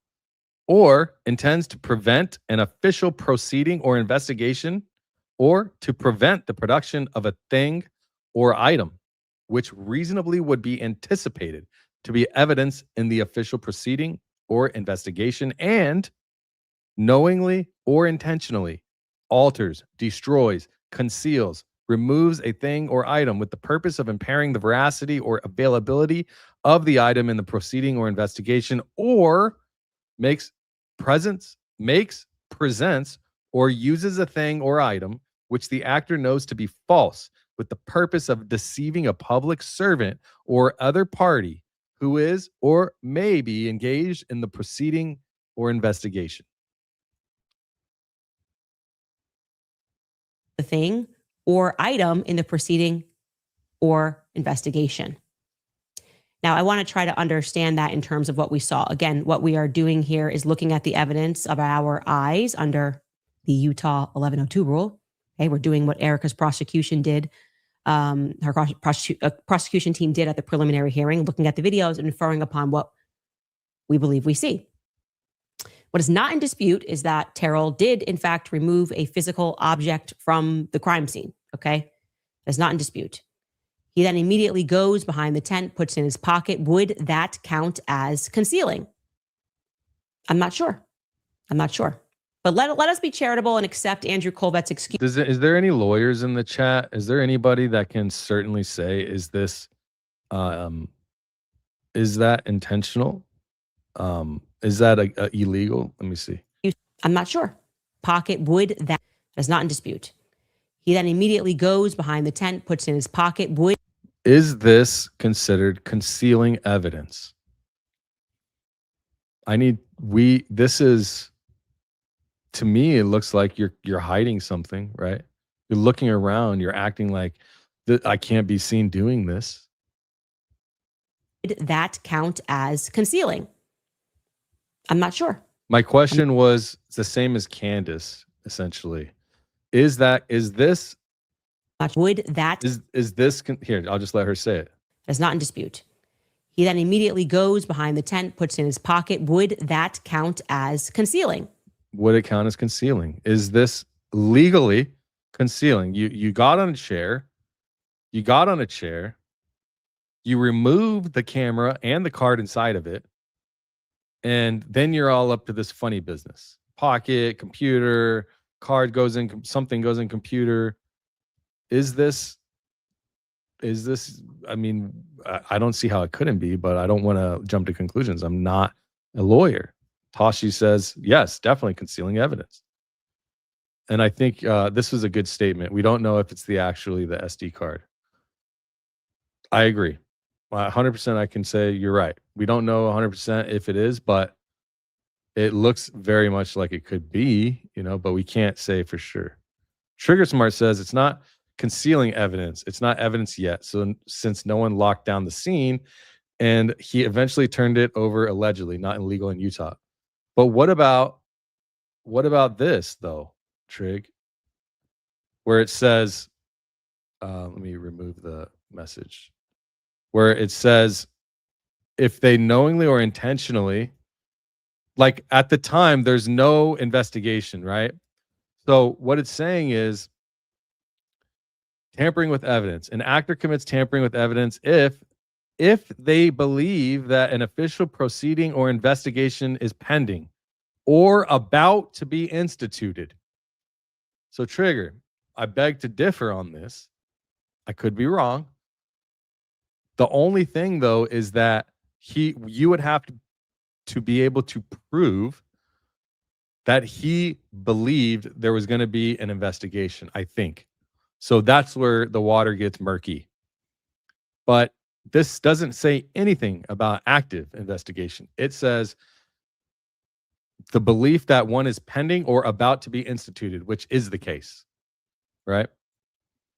It is the case. Secure the SD card from the evil people who were stealing hats. But then what he does next. I don't think that Trigger is necessarily wrong. I just think that I see what he's saying. I see what he's saying. I just think that the way that the language is written, if an investigation is about to start, you should know that, right? You should know that. You're not stupid. So the way the language is written, it says basically if something happens and there's nobody there on scene yet, no police, there's no investigation yet, but if there is one about to pend or is pending to start or it could start or it might, and there's even a possibility. There doesn't even have to be an investigation, actually, is the way I understand it. The way I understand the same, I'll go back again. This language right here, an actor commits tampering when an official proceeding or investigation is pending or about to be instituted. So, and then intends to prevent an official proceeding or investigation or to prevent the production of an item which reasonably when anticipated to be evidence in the official proceeding or investigation. I don't know. I think that, but it's a little murky. Like I said, you'd have to try to prove that he knew that there might be an investigation, which how do you prove that? I guess it's very easy, but then that's where lawyers get involved, right? Was not to steal, but rather to protect, because he really was just trying to secure the SD card from the evil people who were stealing hats. But then what he does next, in my opinion, goes beyond that measure, beyond that predicament, because with the SD card now safe and sound in his pocket, what was his impetus to then take it out and insert it into what I presume to be his personal computer? This, of course, is very crucial, right? Because it would disrupt the chain of evidence. That's a crucial chain, right? Who touched everything as it went along, because it presents a real opportunity for the files to have been altered. Now, that is why it's important, because the law, I think, is written that way because the chain of custody before the investigation starts. So they have to write it in a way that protects the integrity of evidence immediately, as soon as something happens. If an investigation could quite possibly at all be the case here, it should be tampering. That's what I understand it as. did he zoom into the shot on that camera altogether? Did he take the footage, zoom in, and then take... Sorry, I keep pausing. Let's read this. Let me make it bigger. Cindy says, I'm retired LE. I want to say lieutenant something, but I don't know, LE. And I have to say that Terrell has to know that a crime has been committed and he is sneaky about doing it, but he's the owner of the camera and the SD card. However, he has to know. Okay, interesting. If he's the owner or his LLC, see, is he the owner or is the LLC or the company the owner? right?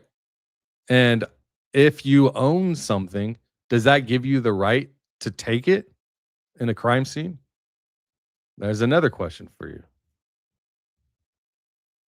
Again, the question is, if you own it, does that give you the right to remove that thing that you or your company or business owns in the middle of an an assassination that could turn into and will turn into an investigation? That zoomed in footage and send a Google link over to SBI? We don't know. What we can say for certain is that he had zoomed in by the time he presented it to me nine days later.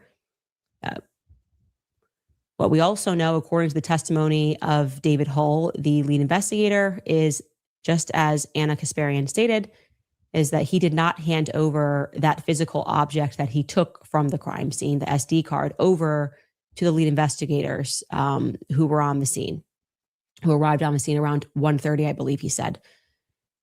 Again, that was demonstrated in court, so they received a flash drive, never accounted for SD cards. Now, as for what could be the gray area here, a question that might arise would be surrounding his intent. Again, did Terrell know that it was a crime scene? Well, Terrell himself was the first to suggest that it was. Actually, he declared, you'll recall in a selfie video, that Charlie was dead. Specifically, he said, he's dead. Within 2 minutes approximately of Charlie getting hit, Terrell knew that Charlie was dead. So I would argue on the basis of a selfie video that it would be hard to suggest that he was not aware that it was a crime scene or that a crime had taken place. Oh, I didn't hear her say that. You know what? I don't even think I've seen, is this from yesterday? I don't think I've even seen this whole episode. Let me see. Yeah. Okay. So I haven't even seen this episode. So let's keep going, actually. I'm curious. We're left then with the possibility that Terrell was texting someone who had authority, who told him within 3 to 4 minutes to secure the footage. But I struggle to understand who would have had that authority plus Terrell's number to do that so quickly. And I also want to remind you guys that Tyler Bowyer a while ago claimed on X that it was police that told Terrell to grab the footage. Remember, he tweeted this when people were asking, hey, why is Terrell appear to be tampering with evidence? He replied and he said this: dude did not tamper with anything. The law enforcement officers asked them to turn them over immediately so they didn't get lost in the commotion before they took everyone into lockdown. My message is directly pointed at people like you who are promoting completely made up theories and therefore putting targets on these guys. Knock it off. Now, I replied to this on my show at the time because I said, that's not what Terrell told me. I asked him explicitly. He never, ever caught in another one. Once claimed that that was true. And I also want to say that as our timeline grows tighter, it's hardly possible that law enforcement officers on the scene told him to secure the footage because Terrell's video, which he sent me, recording himself, has metadata. And Terrell was filming himself until just after 12:26. So Charlie gets hit at 12. He didn't trust Google, but sends the feds a Google link. Oh my gosh. I didn't even think about that. Boom. Wow. Good catch. That's so crazy. 23. And Terrell is filming himself until 12:26 and 16 milliseconds. It's around almost precisely 12:28 that he begins taking the camera down. That's like a minute and a half for someone on the law enforcement to tell him, hey, could you secure that footage? And I think we can safely rule out Alan Robertson, because you have to go, okay, well, what law enforcement officers were around who could have done that? If you come right up and say, and Alan said, get the footage, we can safely rule out Alan Robertson for having told him to do that, because Alan would have no idea who Terrell is.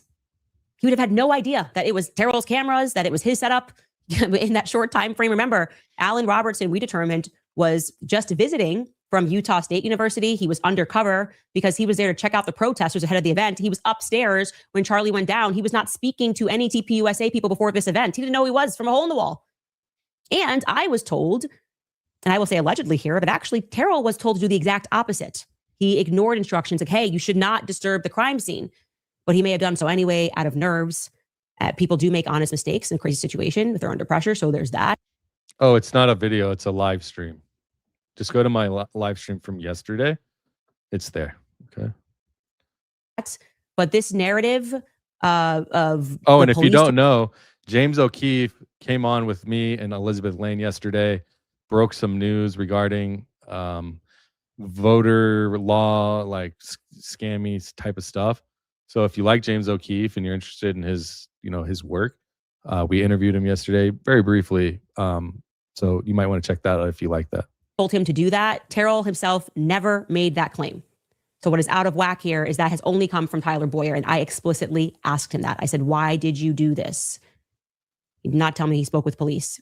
The only person you will recall, if you go back in my episode, I don't know if that was in October when we started speaking about this, but Terrell only told me that he spoke with Erika. He did not specifically say when he spoke to Erika. So I want to be clear. I'm not suggesting that she was directing him to take the cameras down. I'm just asserting that factually the only person that he mentioned to me that he spoke to was Erika. And he also offered that. Okay, let me skip here. So she says more, because again, I haven't seen this, right? So I just saw this, even more exclusive footage. So let's see what this is. I haven't seen this yet. Now on to another point. One of the stranger things that has happened throughout the course of me presenting evidence, I feel like the evidence is positive. I don't know, is it positive, negative evidence? Is people keep accusing me of lying. It's just unbelievable. The people that are lying are accusing me of lying as they grow angrier and angrier that they are getting exposed as absolute shills. And, last week we presented, and obviously it went viral, an image of the maroon guy, which was presented at court. The influencers were shown this 4K clear footage, and they failed to mention what I would have mentioned if I saw it, which is that this guy looks to be wider, a lot wider than Tyler Robinson. I go online and I have that unhinged Canadian lawyer claiming that I used AI, claiming that I'm lying, that I'm essentially committing a type of fraud, right? To try to win what? All I want. Why would she do that? Why would she do that? I don't think she would do anything like that. Maybe I'm wrong and give her too much benefit of the doubt, but there's no doubt in my mind that she's just not doing that. Faking footage for what? Exactly what she said. For what? Huh? For what? You guys, whoever else is blaming her, they're projecting or what is the conjecture or whatever it is, projecting. It's like you usually will say that type of stuff if that's what you're doing. That's what I think personally, just my opinion. That I'm essentially committing a type of fraud, right? To try to win what? All I want to win is finding out what actually happened on that day. Who killed Charlie Kirk? Were more people involved? And it was nonsense. I mean, influencers came out and said that I was tricked, that somebody who gave me this is lying.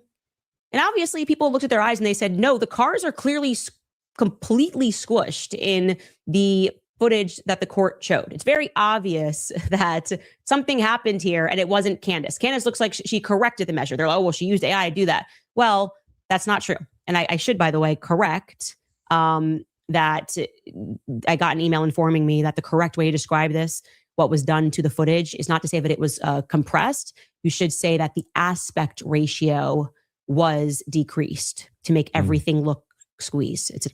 So what? They would take it from... So if the footage was shot by okay, so a lot of us have used Grok, right? I can give an example, actually. Let's go to Grok. 1 second. Dismiss. So if we were going to, let's see. Here we go. This is what she's trying to say. The aspect ratio. So if the aspect ratio originally was shot in widescreen, see this here? And then they perhaps changed it to 1:1 or 4:3 or 3:2. Yeah, because it's thinner, right? So either, or 9:16. That's what I think she's saying. I could be wrong though, but I'm pretty sure that's what she's saying. More technically correct to say the aspect ratio was decreased rather than saying compressed. Okay, we all know no one's ever accused me of being a tech genius, but the point is it was squished, okay? The footage that you saw in court, that I saw in court, was in effect modified. My government source confirms that. But people online, like I said, accuse me of AI. So I don't know. I'm feeling like we should show you the footage now in video form so you can see that I did not do that and they lied as always. Oh, hell yeah. Let's go. You got the video? Of course you do. Take a look at this.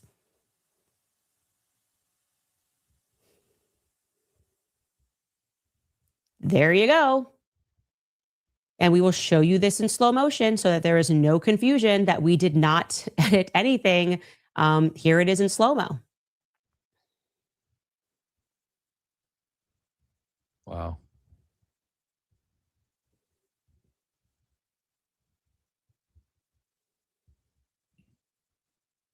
Okay. I'm waiting for everybody now to move on to the next lie. You know how hard it would be to actually like use AI to make that? I could do it. It's not that hard, but you'd have to go in, edit the video, you know, get a I mean, we could try. Maybe we'll try to remake the video somehow. I don't think she's doing it, but I'm curious. Like every time I've tried to remake footage of some sort with Grok, it just comes out new, you know? It just looks new. Doesn't look grainy. The only way you could do that is by actually putting it into a video editing software and making it look identical to the type of, I don't know, interface, I guess, what you're looking at. That's the only thing, maybe. But why would you do that? Why would you risk your entire reputation and the future of your career on a lie? You wouldn't. She wouldn't. I know people that would, but I don't think she would. That you're going to tell. I can't even believe this. It's so crazy to me that they need this to be Tyler Robinson and they are not open to examining this case, which has so many flaws in it. And All right. Candace is she's just nuking them and they can't stand it. Duke Nukem in the building. We're going to read a couple more and we're going to move to the next big thing. The biggest part of this entire saga, in my opinion. We're going to get to that after I read a couple of these super chats. I'll just go through a couple, make it quick. All right. Congratulations on your little new one. Thank you so much. Jules, appreciate you. Welcome, Baby J. Good to see you. Member for 3 months. Good to see you. Thank you. Amy, why didn't even one of them scream or cry or freak out a little? Not one. Maybe it would have been a little more believable. Maybe. Yeah. I don't think one of them has shed an authentic tear over Charlie, which is crazy. And that is what a lot of Jesse on Fire's theory is like nobody's crying. Like, I don't know. Seems to be that they know a lot more than we do. $20 Zamet. Thank you. Ironically, the real Charlie Kirk show lives on at Candace Owens. What's funny is they're saying, oh, you're making money off of Charlie and this and that and his death, Candace and everybody else. But they're doing the same thing. They're doing the exact same thing. Thanks for the dub. I appreciate you. Tashi's not a single person looks upset, traumatized, evil. I agree. And I think that's what we all see, right? Thank you, Jeannie. Congrats on a little Dankster Jr. Thank you. Good to see you. Gold coin. Thank you. Dale, 10 membos about to drop. Non-membo spam chat for 1. Hey. Thank you, Dale, with 20. Wow. Man, I love you, girl. You're awesome. Thank you so much. If you got one, please join me tomorrow. We're going to have a blast. Dale will be there, I hope, and we'll have a good time. All right. Let's go ahead and keep it moving. So, what do we got here? I think that actually, I'm just going to play the video that they put out on their Clips channel. Baron Coleman Clips. Because I think it was yesterday. Let me see. Yeah, here we go. If you don't know, Baron's got a Clips channel, man. This channel is popping. He had they had the channel and then recently started it more seriously, it looks like. So they've been doing some pretty good work. And then this is the one, the letter. Did this letter seal Charlie's fate? Did it? Do you think so? That we should, while this plays out, I'm going to go ahead and put a new poll in the chat. You could collapse TPUSA down to nothing, but the influential voice that is Charlie Kirk, he would remain. They tried this with Candace Owens. Let's get rid of her at Daily Wire. She's now bigger than she was. People hate you. You're inhumane. You're a liar. Imagine what would happen if they tried it with Charlie Kirk. You get rid of him at TPUSA, you can't run that risk that he becomes bigger than he was. Again, let's build our little what's going on in the world of Charlie Kirk before he dies timeline. May 2nd, he sends letter to BB. You're not a man. You're abdicating your responsibility. I don't want to do this anymore. You can't tell me that I'm crazy. Hey, I like that. They do a good job. I like that intro. Let's speed it. That's good. Crazy for suggesting that Charlie Kirk might have died because of his known opposition to conflict in Iran. His very logical, rational, reasoned, passionate defense of no conflict in Iran. I want to answer this right away. Absolutely. Known as Fave, thank you. Welcome. You're more than welcome to be here. New listener, our law enforcement families, welcome here. Of course, law enforcement families are the backbone of this country. And I hate to see all the negative things happening. There's obviously a lot of negative press. There's also a lot of bad actors. But at the end of the day, they're putting their lives on the line for all of us. So God bless. Welcome. Pleasure to be having you here. And thank you for the 20. Thank you for the jewels here. Let's keep it moving. When they were absolutely planning conflict in Iran at the time. And when I was on the Julian Dory show, he said, why do you think Charlie Kirk died? I said, the Iran war. And he said, well, there was no Iran war at the time. Well, no, there wasn't, but there was shortly afterwards. And according to Patrick Bet-David, they knew there was about to be one. And the last thing they needed was some 6'5" pipsqueak who they had invested hundreds of millions of dollars in, maybe up to $1 billion. Given access to the White House, walking in and out of the Oval Office, giving speeches all over college campuses, using their money. By their money, I mean Jewish donor money, out there opposing the Iran war. They didn't need that. They didn't need that. I was having a conversation with someone yesterday, Tornado Alley, I think. We first time I talked to her, and we were talking about Charlie and Trump and, you know, a lot of things happening and over there in the Middle East. And ultimately, it's not one thing, I think. I think it's a lot of things. Data centers, he's going to be a problem. What I'm saying is Charlie Kirk, these things I'll list is he was going to be a major, major problem, it turned out.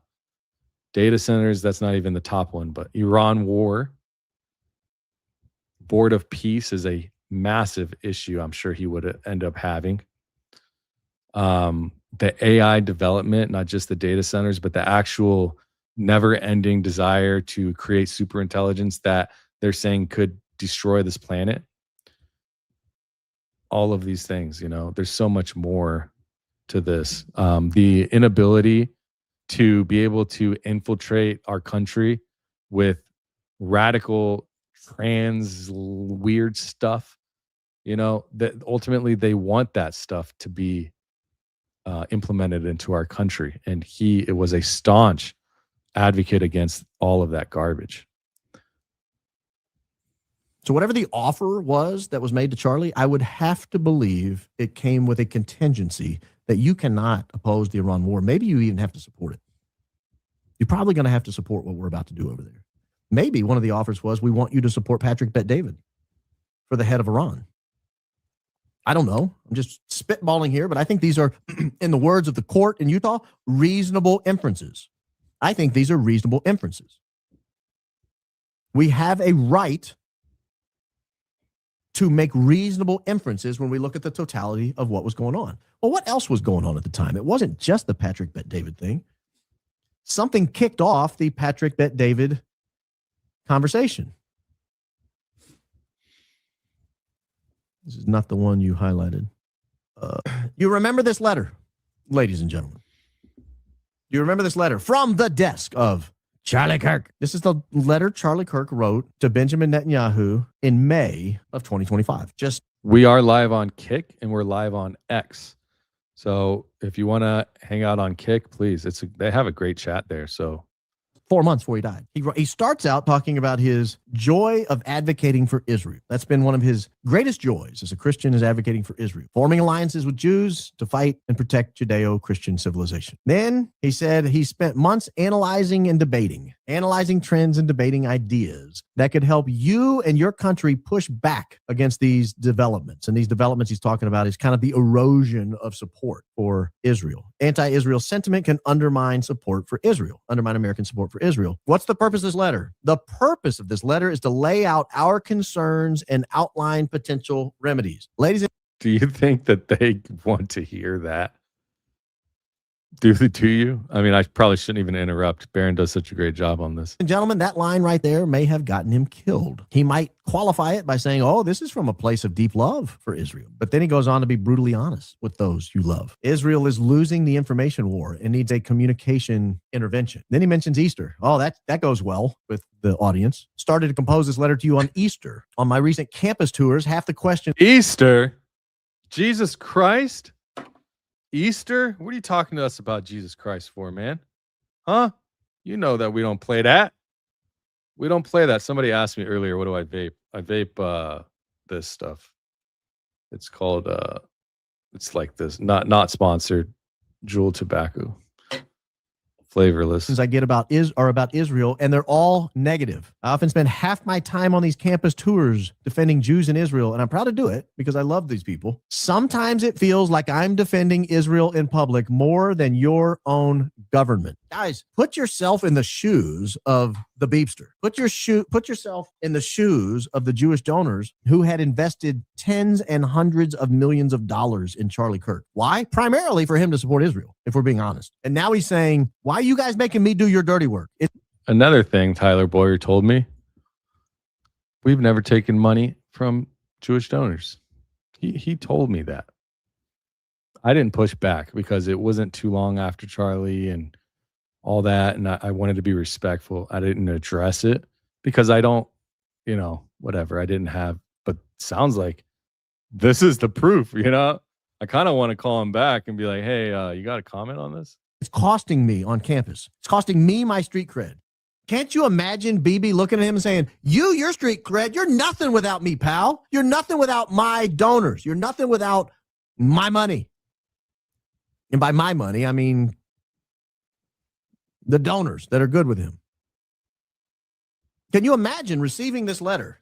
And it's almost like a distant uncle who's been supporting his kind of nephew who's sort of been doing his own thing, and you've given him hundreds of thousands of dollars, and he comes back to you and he's like, all right, I'm done with you.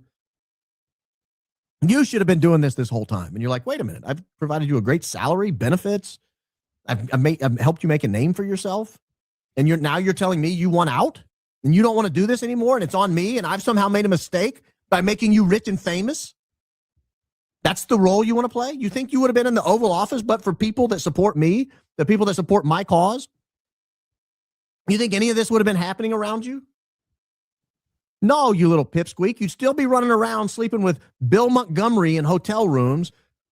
You'd still be running around probably starving to death. No one's ever heard of you, begging for $5,000 and $10,000 to eat the next month.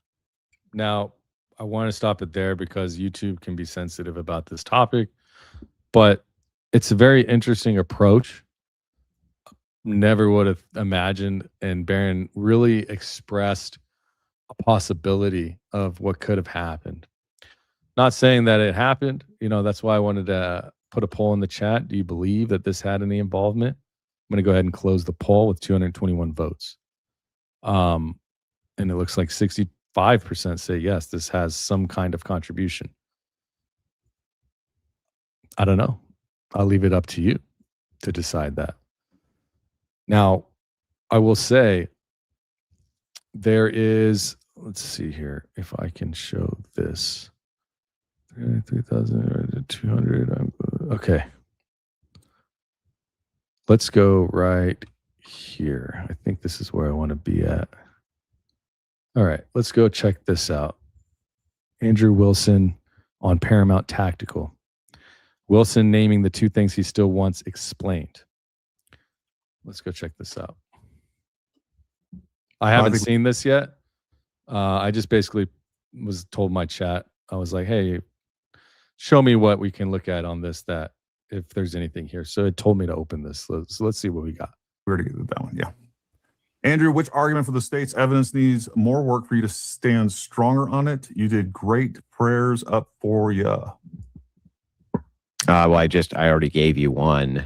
There was a couple other small discrepancies when I was going through for debate prep that I found that I do think need to be answered. Like I said, the bald guy with the surveillance from the witness testimony, and then the timestamp on the Discord messages, I think needs to be explained. But I think that one's an easy discrepancy. So just a few small things like that. Well, and I think both of us would agree. I've said this multiple times. Like, all you got to do is give me some evidence, and I'll change my mind tomorrow on any of this stuff. Like, this is not hard. I don't have any particular animus for Tyler Robinson.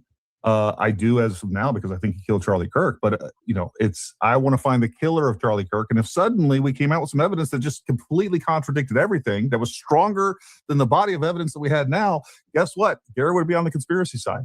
Another thing I've said is, like, if we get to the trial and suddenly they bring the parents up there and they don't have them on video to contradict, because I could see why parents might change it. But if the parents are like, we never said any of those things inside the charging documents, I'd be like, okay, I'm kind of on the conspiracy side now.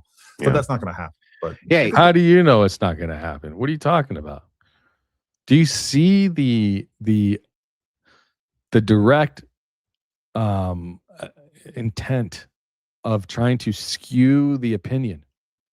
Chat's giving me a bunch of shit, but who the hell knows that the first lever action they see just by the body is a 45-70? Nobody knew that shit except me. Nobody knew that shit. You're coping, chat. I'm not coping. You're coping. I knew it. He's arguing with the chat. You see, like, these are the people that they've surrounded themselves with. Very, I mean, I just by looking at it. Could have been a 223. I don't even want to show this channel because I don't know what YouTube's going to do to me on their background. Andrew Wilson is somebody that's a distraction. He's a distraction. That's all his intent is to distract and to make you just create problems. It's just a distraction. I want to play something that I watched yesterday. Because I think it's important. It's the same. It goes deeper into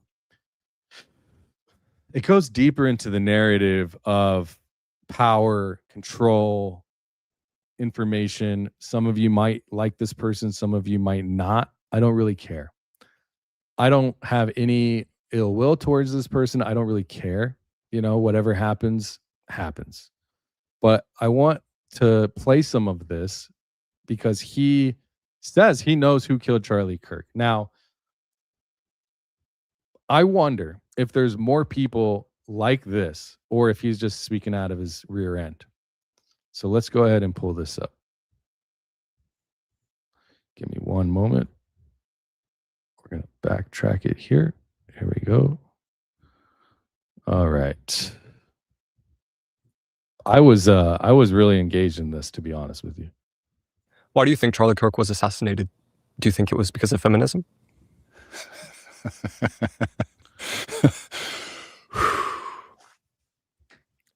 Let's talk as professionals here. Sorry for the pause. I'm just scanning what's going to keep me alive. So I know who killed him. And the only person who is overtly giving theories as to who killed him publicly is Candace. The reason Candace is breathing is because she is a woman and because she is black. And the people in charge they've concluded, you know what? Let a black woman scream. Most people will, even if they listen to her, it's a black chick and we're just going to let her scream into the air and we'll just put it down to black female hysterical action. So we'll just put it down to that. You think that's it? Yeah. We'll get some bots on Twitter and we'll get everyone to call her crazy and we'll pretend she's hysterical and we'll push all of this narrative that she's nuts with some paid influencers. And we're going to get everyone to call her crazy, even if she's right on the fucking money, even if she gets it perfectly right. Even in one of her episodes, if she describes it perfect, we're just going to convince everyone she's nuts because she's a black chick and we can convince people that she's just hysterical, like the Walmart ran out of fucking cocoa butter and she's mad. So let's just do that. If you're a man in a sharp suit like yours, or if I put a suit on and I sit there and I break it down in a very logical, there still is that degree of misogyny in the world where a man is taken a little bit more seriously with some things. And then if you get it directly on the money with a different tone and they can't really call you crazy, if you don't give them the second life, if you don't give them an easy layup, well, then you pay the price. That's the first thing to analyze. Now let's sounds a little racist. He's half black, but you have to understand, like, this is how the powers that be think about things. I have a feeling, about Andrew Tate. I'm going to play more of this, but I have a theory. I have a theory about Andrew Tate. My theory is that he got involved with the powers that be somehow, and he changed course. That's what I think. Now, did he do and say all of those things? Yeah. I mean, he said, and we've seen I'm not here to debate his case. I don't care right now. I do care, but I don't at the same time. But he is, I don't know if I've seen him really lie as far as when it comes to politics. Maybe, I don't know. I don't watch him that much, but he's speaking truth here. He's speaking truth here, I think. And it's my opinion. I wonder what you think in the chat. I'm curious. Analyze. I don't necessarily like him, but I don't have to like somebody. I don't really like him that much. I don't care, but what he says sometimes, or a lot of times, rings true. Couple other things. It's not my job to say who killed Charlie. It's the job of our agencies, which we subsidize with our taxes, our tax money, to convince me that they know who killed Charlie. Not just to say who killed Charlie, but it is your job to convince me that what you are saying is the truth. The Magna Carta says, not only will justice be done, justice must seem to be done. That is the basis of Western law. Not only do we operate from a place of justice, but people at home see and experience the justice. I am giving millions or billions of dollars, or the American public are giving billions of dollars to agencies whose job it is to find out what happened, tell us what happened, and punish the person who did it. Now, if nobody believes their story, that is very detrimental to the faith in public institutions. And it is the faith in public institutions which keep a democracy functioning. We believe in elections because we believe they're fair. We go to court. That's what I'm leading to. I think he might have gotten a little bit too deep with that, what Trigger said. And I think that he changed course. You can't change course on that. Once you start, there's no going back. They will destroy you and they will take you out. That's a fact. That's why you need to show up tomorrow so you can learn about it.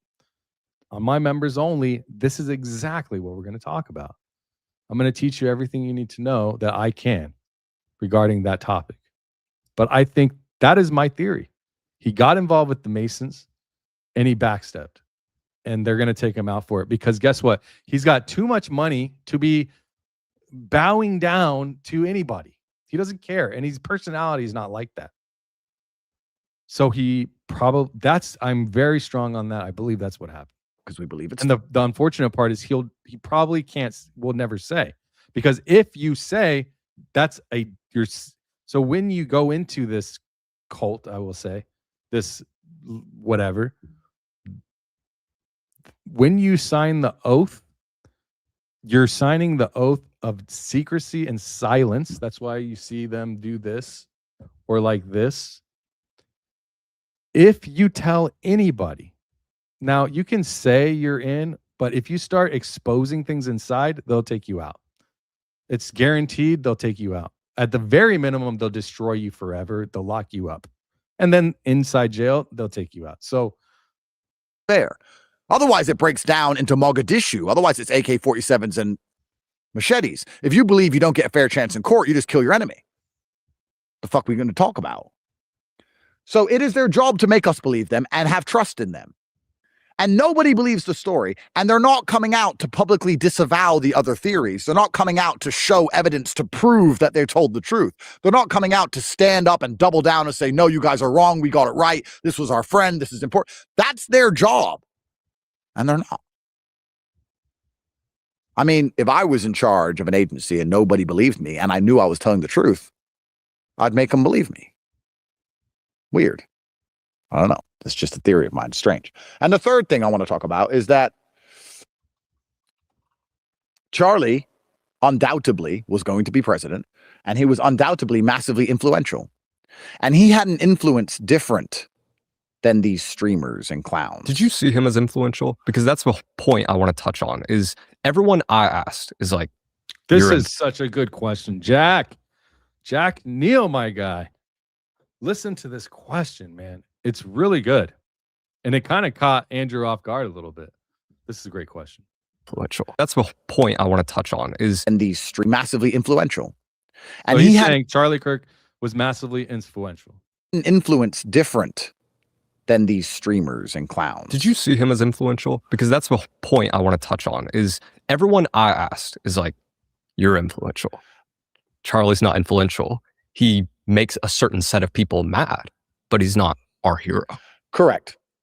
I am more influential in the hearts and minds of young men than Charlie ever was. True. But Charlie could do something that a lot of streamers can't do. I can do it, but most streamers can't. And what he could do, and this is very important, he could operate in the physical realm. He could force people to be kinetic. He could get people to go to a place. You think that's a small thing. If Sneaky said, hey guys, come here, no one's going to go. 3 people will go. 10 people will go. No one gives a fuck. Fuck you. But if I say, guys, I can fill a stadium, Charlie can fill a stadium. A stadium is an army. When you can make people move from their seats, when you can shake people out of apathy, you have a different level of power. You have a different level of influence. And Charlie could undoubtedly do that across the country. So Charlie was very influential in that regard.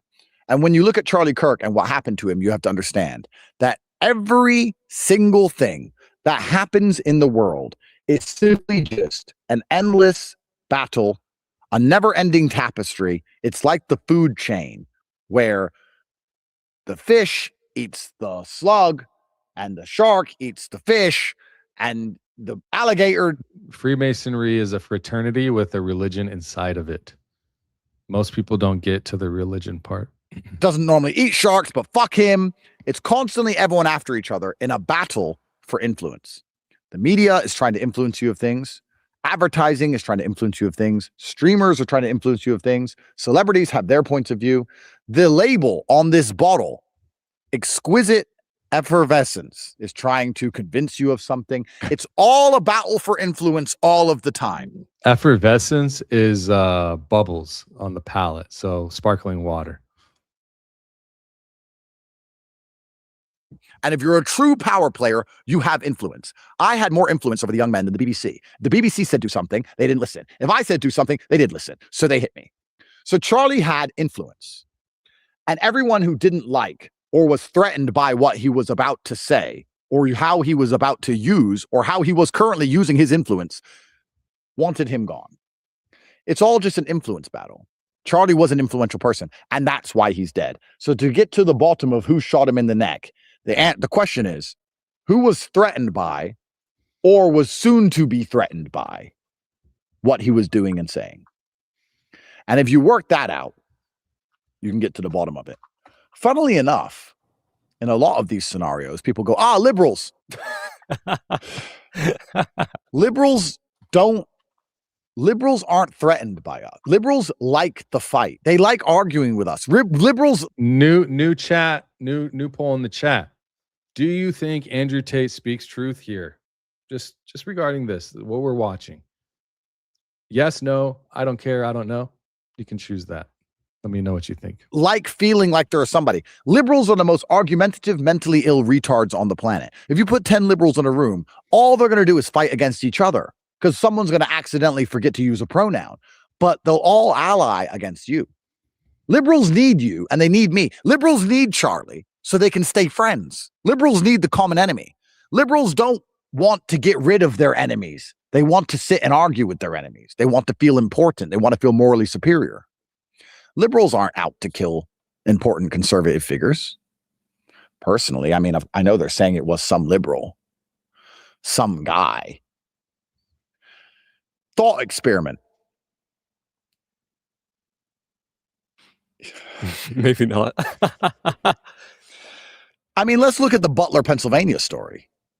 That dude got up on the roof with the rifle, faggot on the roof. I made a joke of it, and he in front of the Secret Service, and he just put his rifle together and just tried to kill the president. And then they instantly blasted him after he pulled the trigger, so they were already aiming at him. And just some guy, and he was radicalized, and just some guy.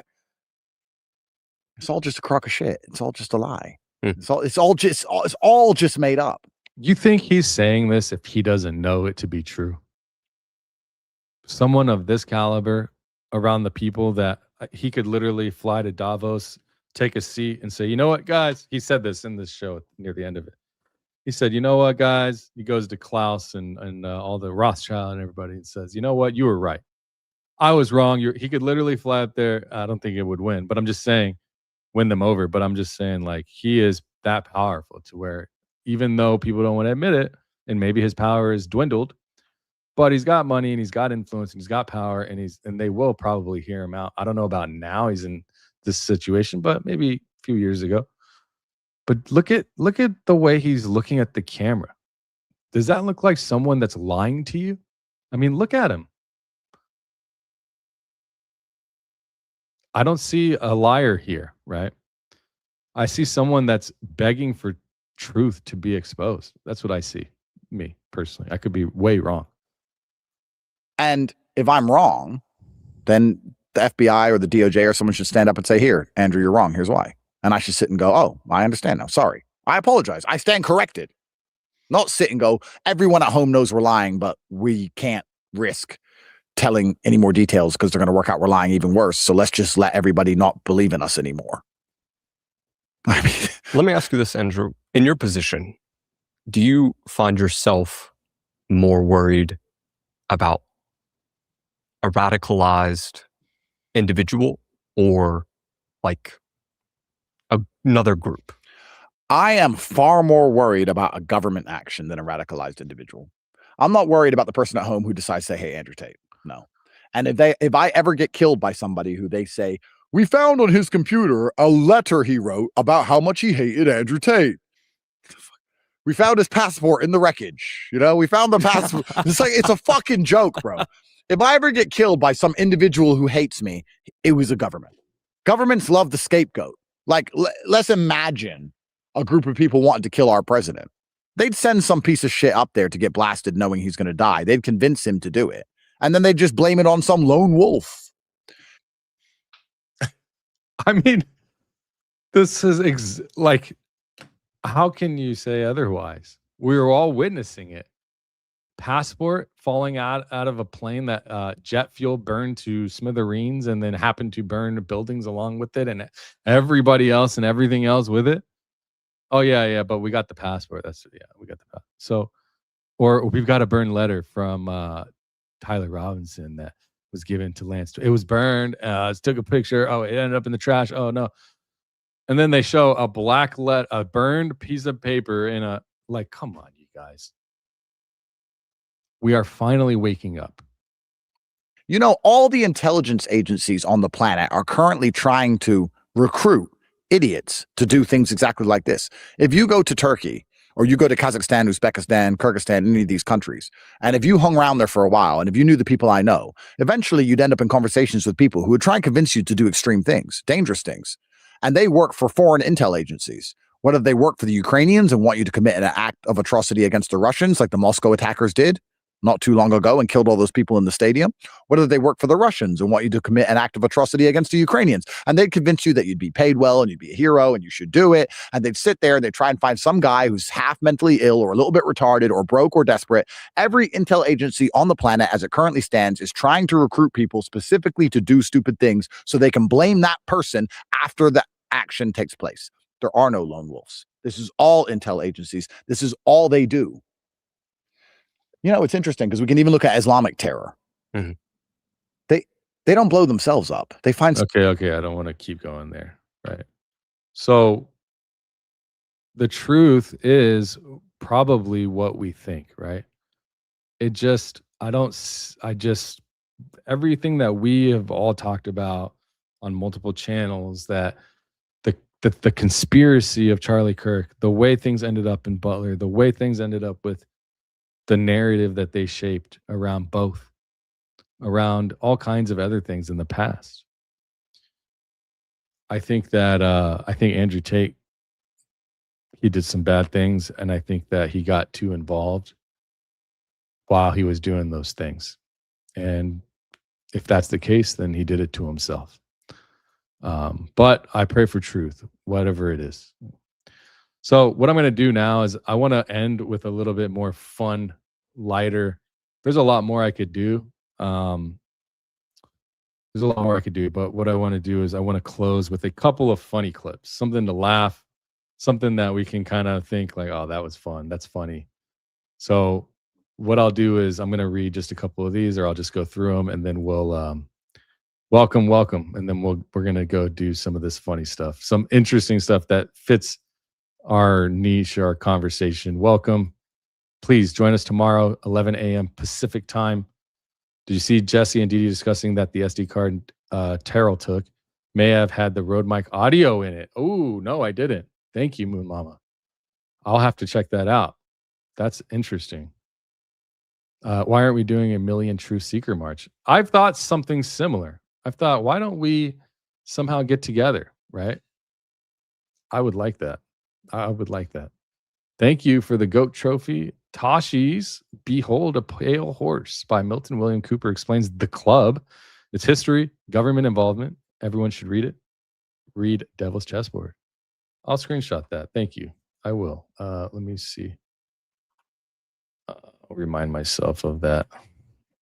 Let me just put this somewhere. We'll put it at Grok. There you go, Grok. Save that for me, bro. All right. I'm going to move us over to X.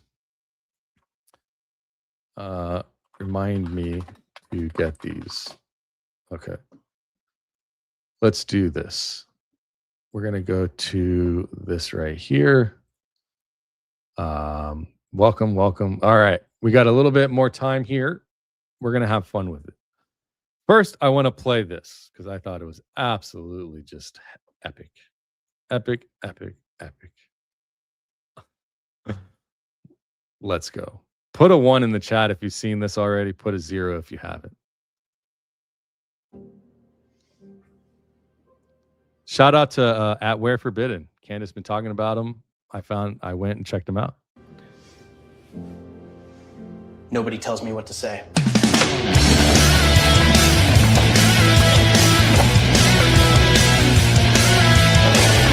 I hope that I don't get dinged for that. Let's see. And he flips his board and it says 7K Club on it. Sorry, I'm just waiting for. I'm telling you, this is how you get civil war. Well done, Timothy. Now, Candace, say she's completely lost the plot. Candace has completely lost the plot. Now, Alex Jones, say he's doing more damage to the right than the left ever could. Alex Jones is doing more damage to the right than the left ever could. Okay, Timmy, anti-Israel rhetoric. Ask who benefits, then say Iran does. At a certain point, you have to ask who benefits for all this anti-Israel rhetoric, because Iran certainly does. Timothy, this next one is very important. Say I'm gay. What? Go on, Tim. Do it. Tell everyone you're gay.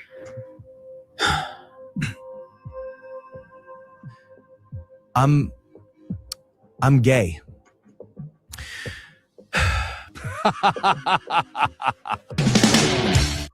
Gotta mute it down, but he's got his lipstick on.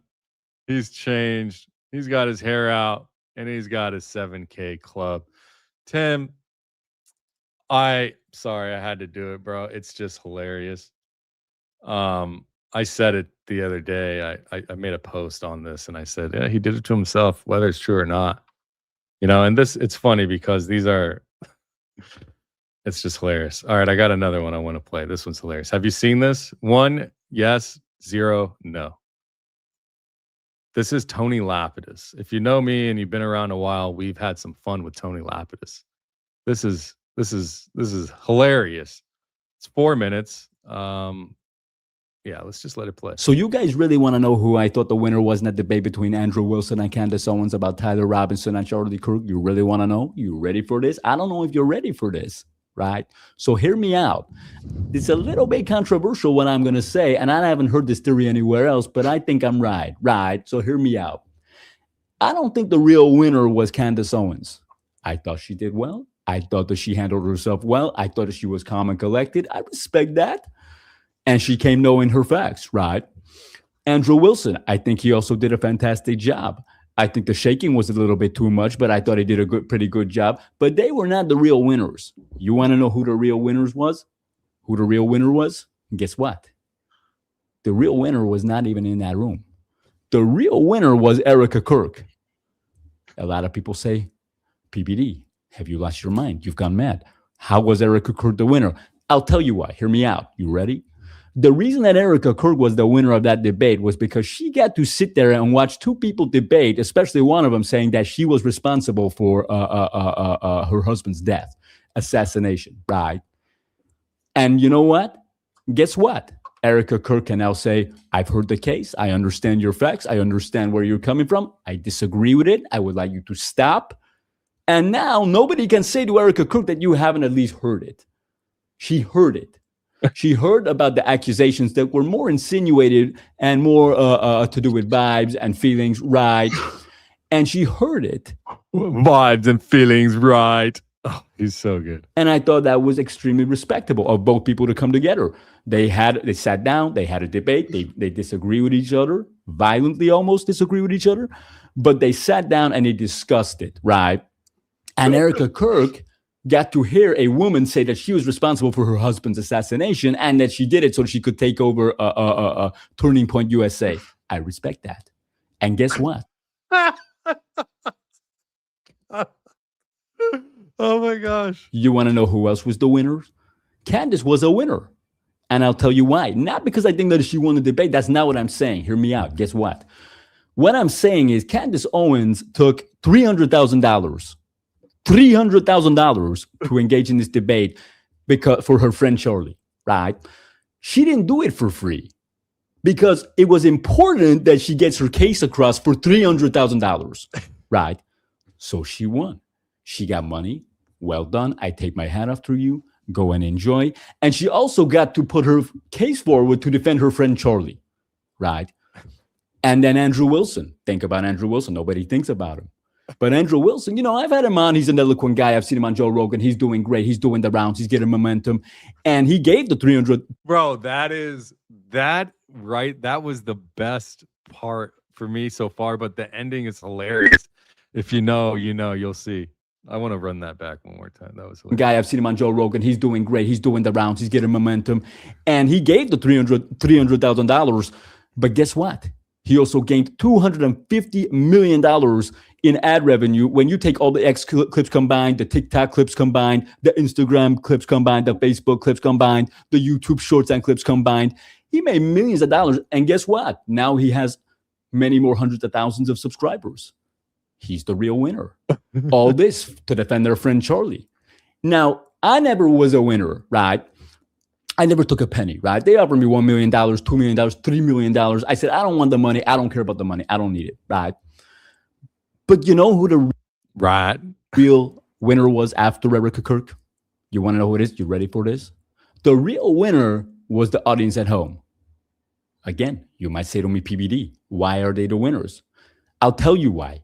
Because now they learned that there is a new shoe out there that blends comfort, function, and luxury. A shoe that took 2 years to make. A shoe that could have been made cheap or fast. I chose neither, right? I didn't choose either, so I went to Tuscany, Italy. I really want you to think about that. I really want you to think to yourself, who is the real winner of this debate? Not me, not Candace Owens, not Andrew Wilson. Partially, maybe a little bit. Maybe their money went up a little bit. Maybe some of it went down a little bit. Maybe their subscribers went up and down a little bit. I don't know. The real winner in all of this was definitely Erika Kirk, right? So you, bro, I got a couple of things. He's so good. He is so good. I think that it's worth showing another one, actually. Let's do this. Tony Lapidus on YouTube. Here, I'll show you his page.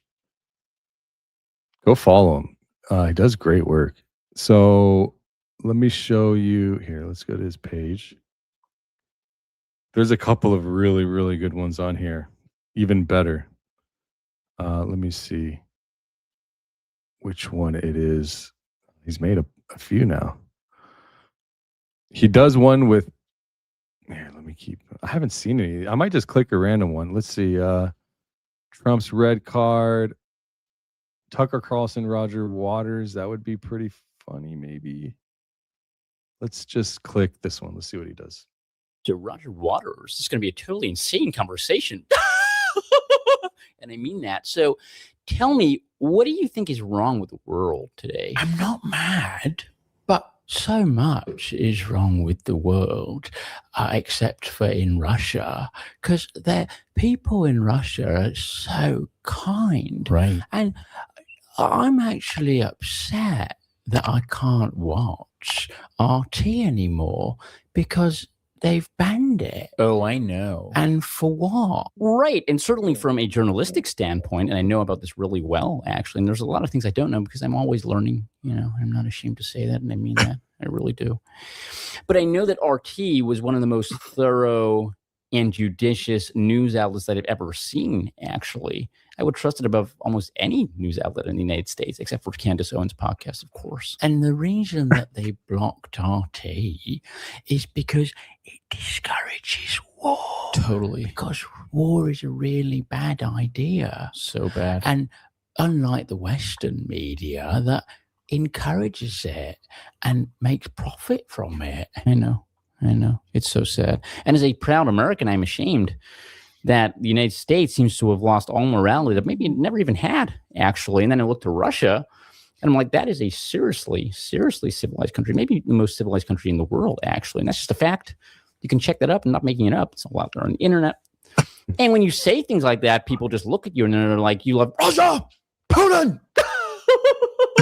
And I'm like, okay, come on now. I once received a most beautifully written letter written by me to me. And it was just, AI couldn't even have written in such eloquent prose as I did. And it just summarized how kind the people of Russia are, especially the leadership. Yes. And I've kept it in my back pocket ever since, and I'm not removing it. That is so beautiful. Wait, so have you ever published that? Oh, no, I'm not allowed to publish it. I wouldn't dare publish it. Well, that's so sad. Why not? Oh, I mean, he does great work. He did one that I saw. It was with, there's a few really good ones. I'd encourage you to go check him out. He did one with Trump and PBD. Here, check this out. And so why the... This is hilarious. So first of all, President Trump, thank you for doing this again. I know that you're a pretty busy guy, so I want to get straight to it. First of all, before I get into the subject of Iran and Tucker Carlson, a few of the things that he said about you recently, I got to ask you about that Japanese journalist who asked you about why you didn't tell him about the build-up to the war with Iran guy. Yeah, I remember him. You mean the one that was that stood there and was confused?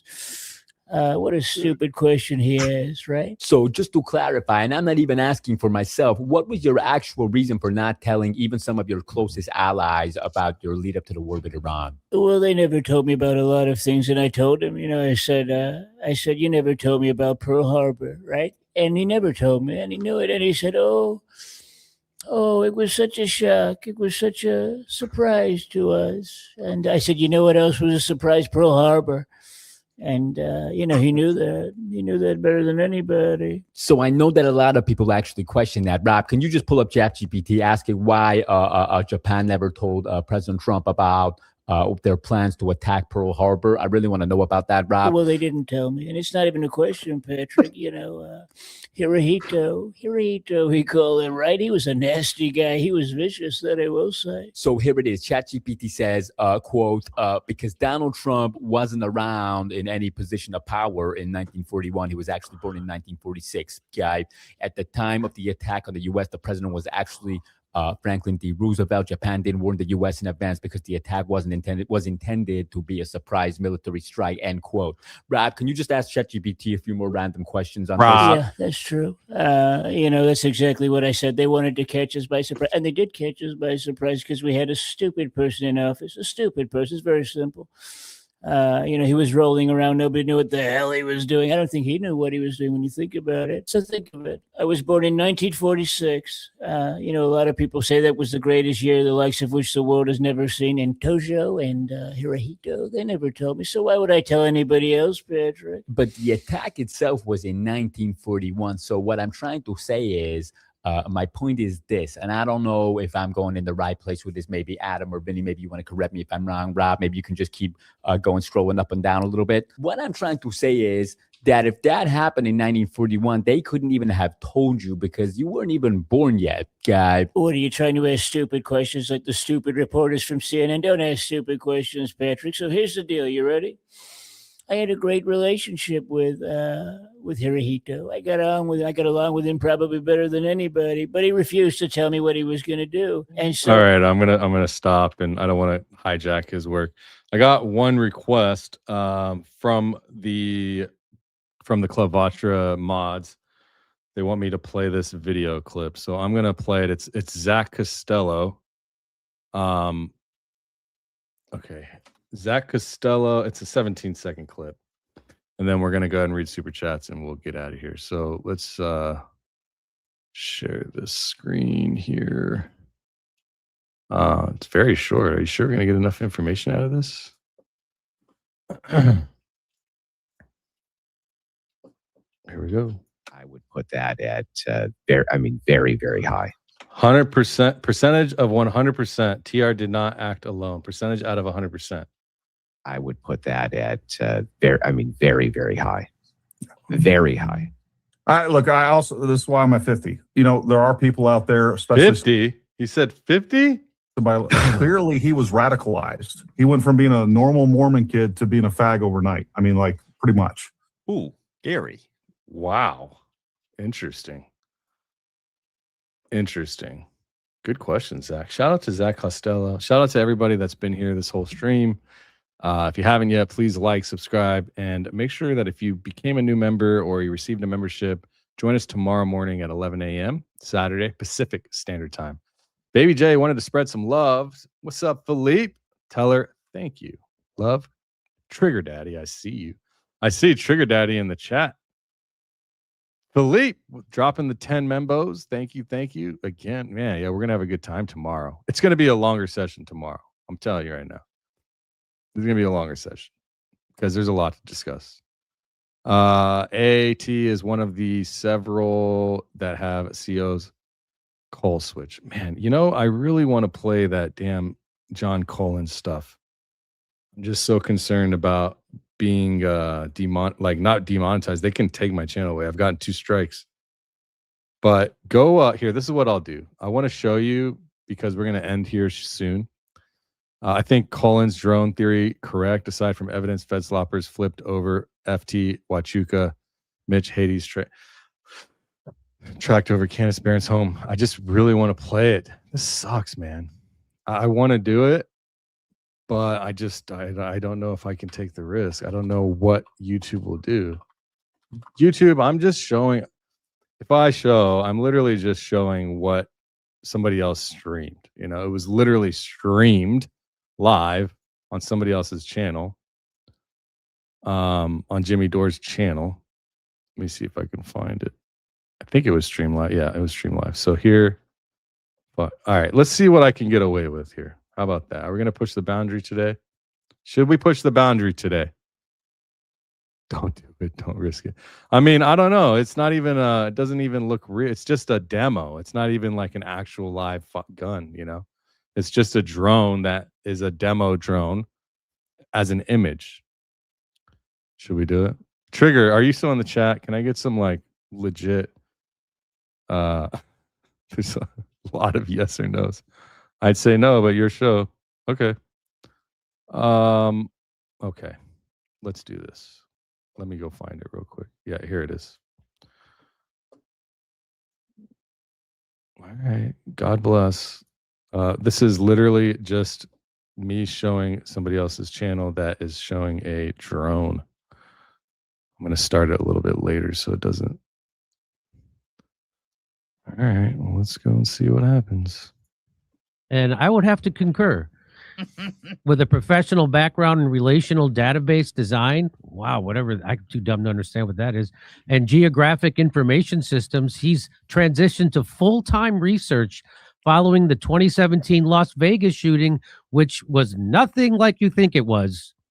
Cullen is best known for publishing alternative analysis of high-profile events, including the Las Vegas shooting, the COVID-19 pandemic, and the 2024 assassination attempt of Donald Trump. And now he's coming on to let us know, which I think is the most compelling theory of how Charlie Kirk was. If anything, we can kind of skip around and stuff and let him explain what's going on.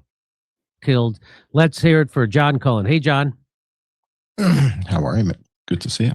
Good to see you. I've been wanting to have you on for quite some time. I'm glad we can finally hook up. And I look forward to having you on again if you don't get mad at me. But you couldn't? I love you guys. I love the whole crew. That's very sweet of you. Stephanie and Kurt. Come on. I totally love you guys. So the reason why I have you on today is because none of the stuff that the establishment we don't get a drone until over 10 minutes in, just about. So we should be fine. I'm gonna speed up just a little bit here. The FBI and now the prosecutors of Tyler Robinson are saying makes sense at all. None of it makes sense. And no matter where you take a look at the case, whether it's the Losi building, whether it's the crime site, whether it's the paving over of the crime scene, whether it's the ride to the hospital, whether it's none of it makes sense. The fake confessions, the rifle that wasn't used, the dog sniffing, no matter where you point your attention, none of it makes sense. Not only are there anomalies, as some people like to say, but it doesn't make sense. And so Tyler Robinson's an obvious patsy. And one of the big things, John. What'll happen is if something flashes, I'll just go like this real fast, because even though it's a mock and it's not, it's not an actual real thing. I can't risk showing. And I think this is what your analysis gets to, and I'm going to play a little bit of it, is that the angle, if you were going to shoot Charlie Kirk from the Losi building, there's a problem with that angle, right? Did Bays show it last night? Did he show it last night? Let me know if he showed it last night. I wish I should have asked him. Right, the angle at which Charlie Kirk was shot, the bullet had hit a part of his vertebra, and if it hit that part that it did hit, it would have to have gone through his jaw. So the angle from the Losi building makes no sense. Right. And now Trigger Smart did analysis on all of this, and he says that it can be taken. Now John Coleman explains why it can't be, and I think it's very interesting. When I heard this, I first heard it last night, and it was very worrisome because it seems very not rock solid, but it seems valid, at least a valid inference. Now you do unbelievable forensic analysis of the crime scene, and you had a problem with what they call the crack and the thump, right? That's right. And so the crack is when the trigger is pulled, right? And then then the thump is when it hits something. No. So the crack is when a supersonic bullet flies past the observer. We got a new poll in the chat. Do you think John Coleman's correct in his theory? Now, I want to see the answers because I want to give an alternate explanation after we see the answers. and the observer being sort of perpendicular. So in other words, when a bullet flies past you, you hear the supersonic, it's the sonic boom, basically, that the bullet is making as it passes you. That's the crack. The thump is the bang that the gun makes when when you pull the trigger, it goes bang, right? That's the loud sound. That sound of the gun is the thump.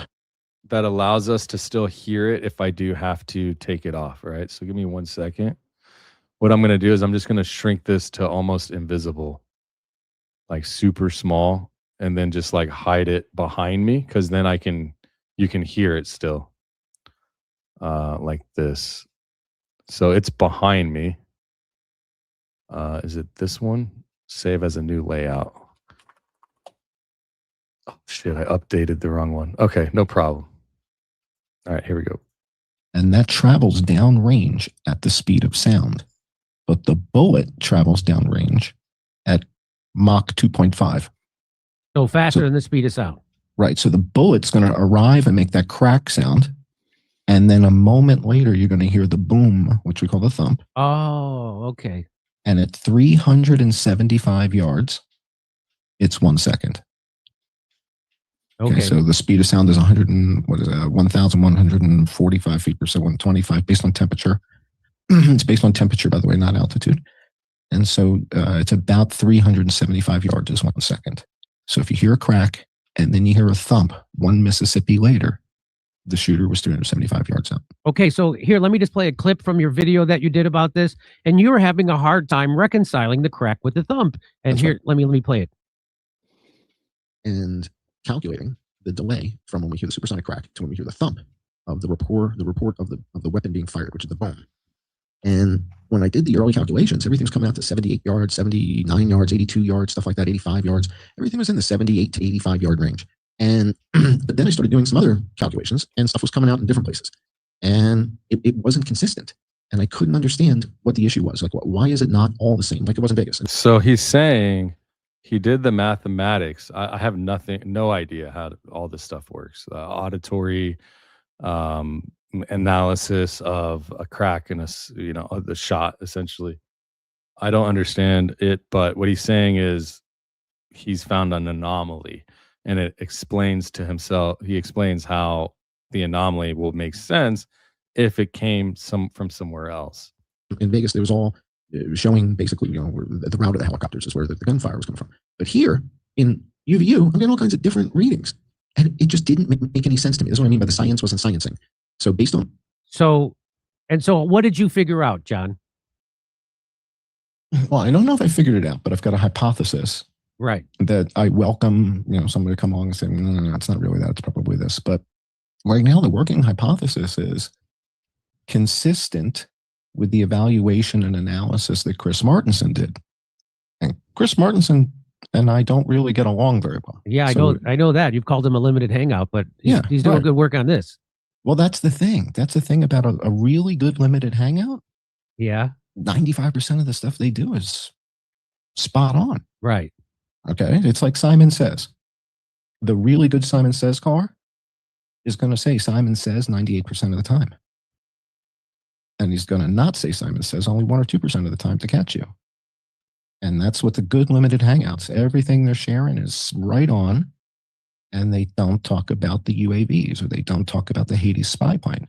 And that's what makes it a limited hangout, is ignoring the pivotal game-changing evidence. So, this is one of these things I subscribe to, is an Arthur Conan Doyle quote about vital evidence versus incidental evidence. There's lots of evidence. Figuring out what evidence is really the pivotal key evidence that the whole case is going to revolve around is something I've spent the last 9 years, I guess, getting good at.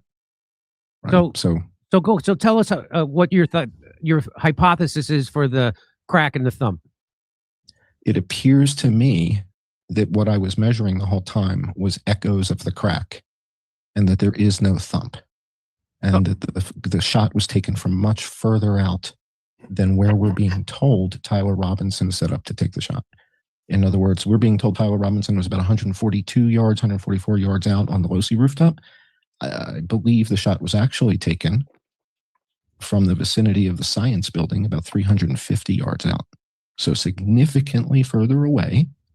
and higher up, meaning at a higher altitude, consistent with what Chris Martenson said. So Chris Martenson was on Redacted with Clayton Mars and was describing that the angle of the shot would have been a little bit higher and a little off center. And I'm like, okay, I can put a gun right there. It's called a Barrett Rec 10, and it flies. And what's interesting comes from Israel. So I know a lot of people will say, well, he wasn't shot or whatever. And I'm neither here nor there. I've never made a decision on that. John Cullen seems to sternly believe that it was a shot from I think he said it was from a 702 or something like that. I'm going to show pictures of that in a I don't know firearms that well, so forgive me if I'm second. So Chris Martenson has done this great work, and he has shown that the angle could not have been shot from the Losi Center. Now, my whole thing was the reason why they left the Losi Center unguarded was so they could use this as a cover story, right? So they could get fake pictures. And I think it's so much simpler than people realize. What do you think? Well, again, you have to look at the whole barrel of evidence, right? And if the audience isn't familiar with what happened with Hades and the presence of the UAVs, that tends to change the story a bit. Okay, so let's just go ahead and give them your theory then. So here, your theory is that it was a drone, which they're called. What does UAV stand for? Unmanned aerial vehicle. Okay, so they have these.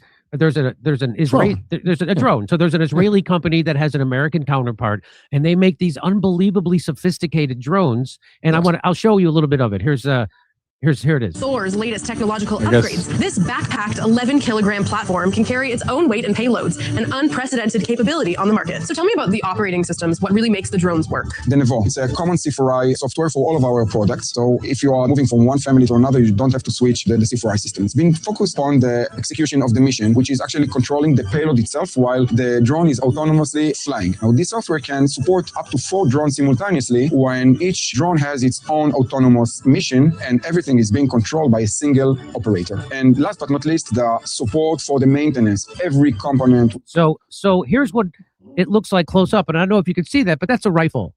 And that's a rifle that can shoot from up to 600 yards away. And they put it on this drone. And then they have one operator who can control 4 drones at a time. And each drone has their own little mission.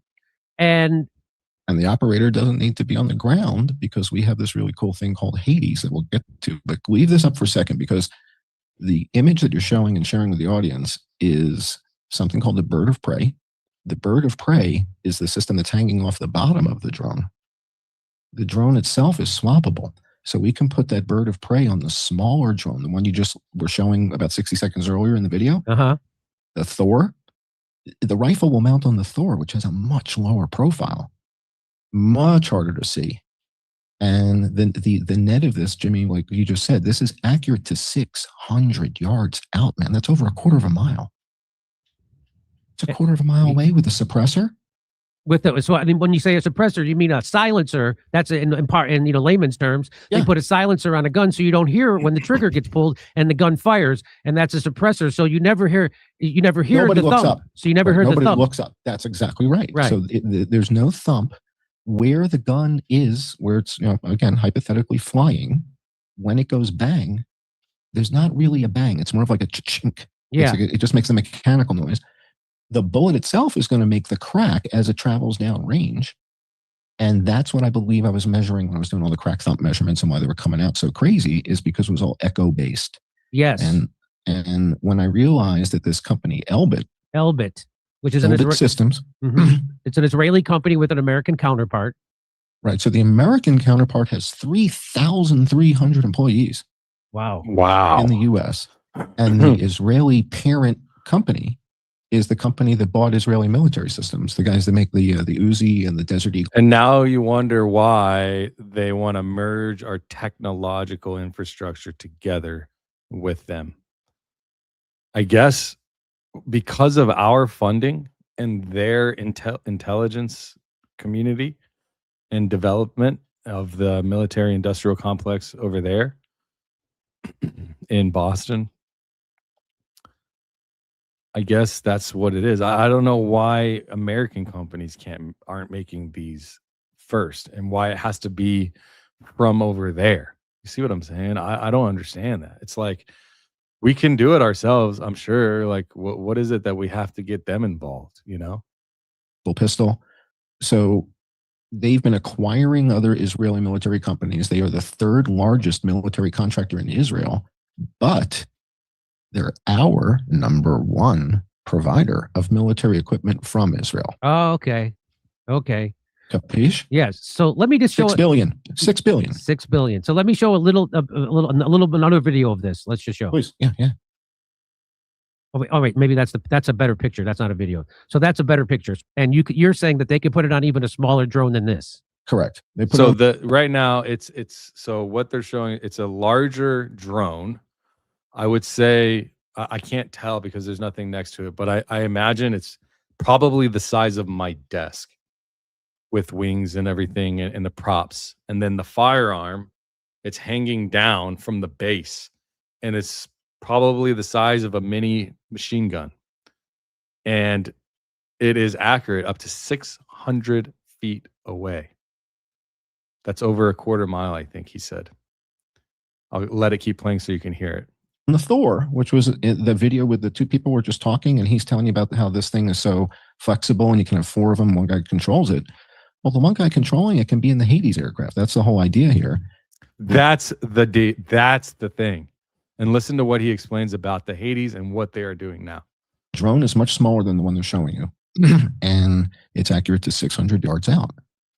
Well, I don't see this particular drone flying around at the venue, but we sure do see a whole lot of other ones. Yes, we do. But before we get to the drones that we did see, let's talk about the Hades plane, right? Okay. So tell people what the Hades plane is. So shortly after Charlie I'm sorry. Did I say 600 feet? 600 yards. My bad. 600 yards. Killed, somebody does a podcast showing this flight track. And I'm like, what the hell is that? Now, keep in mind, most of the work that I did early on in the Vegas shooting, which is kind of where I, cut my teeth, right? That's where I got. Dude, 6 football fields. When you put it like that, 1 football field, it's hard to see with your naked eye from end zone to end zone. That's already very far. You want to stack 6 of them, and then you can get a precision shot off. That's insanity. That's Terminator shit. My bonds, right, was on the Vegas shooting. And most of the work I was doing there was based on flight. And they can operate, one person can operate 4 at a time with their devices. 4 of these machines. Flight radar 24. And I was tracking helicopters and things like that. So when the Charlie Kirk thing happened, to tell you the honest truth, Jimmy, I didn't even think to look at flight radar. Ah. Right? It's like, why would, who the hell would do that? Well, some guy did. And the guy who did was a pilot, it turns out. But when I went to flight radar, it turns out his report was wrong. He got the altitude wrong.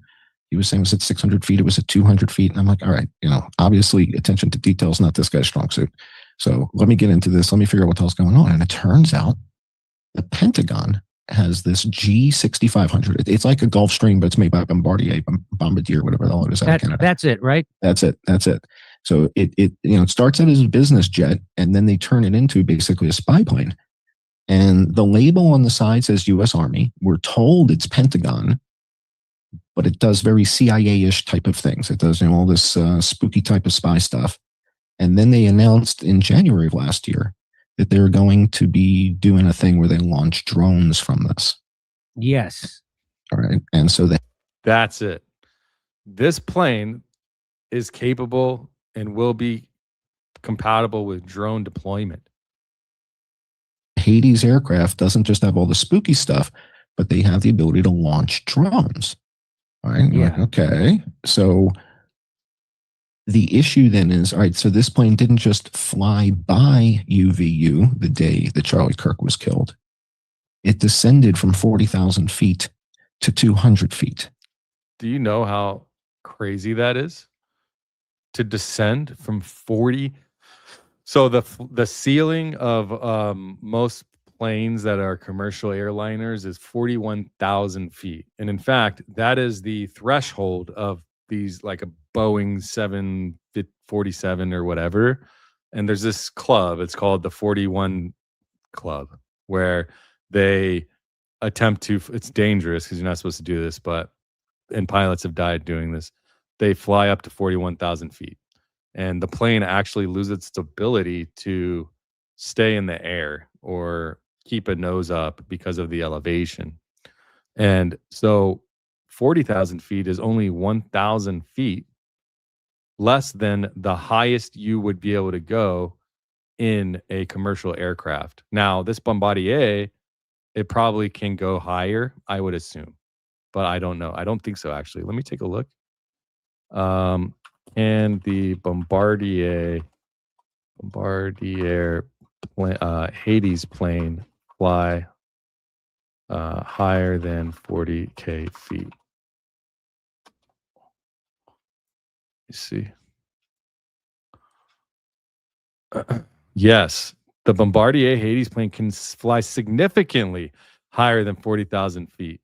The U.S. Army Hades high accuracy detection and exploitation system. And how crazy is it that it's Hades? Hell.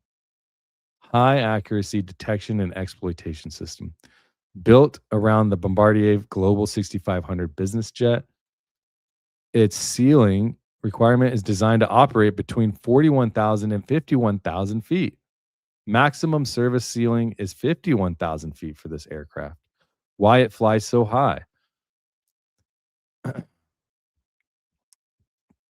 Extended deep sensing range. Due to the curvature of the Earth, flying above 41,000 feet allows the plane's sophisticated intelligence and electronic surveillance sensors to peer much farther across borders and into adversarial territory without crossing into forbidden airspace.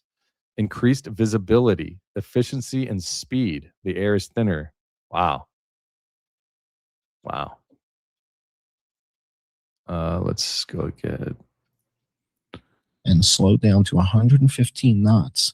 Which almost it would almost lose lift. Yep. 115 knots, you're landing. That's slower than landing speed for that plane. 115 knots.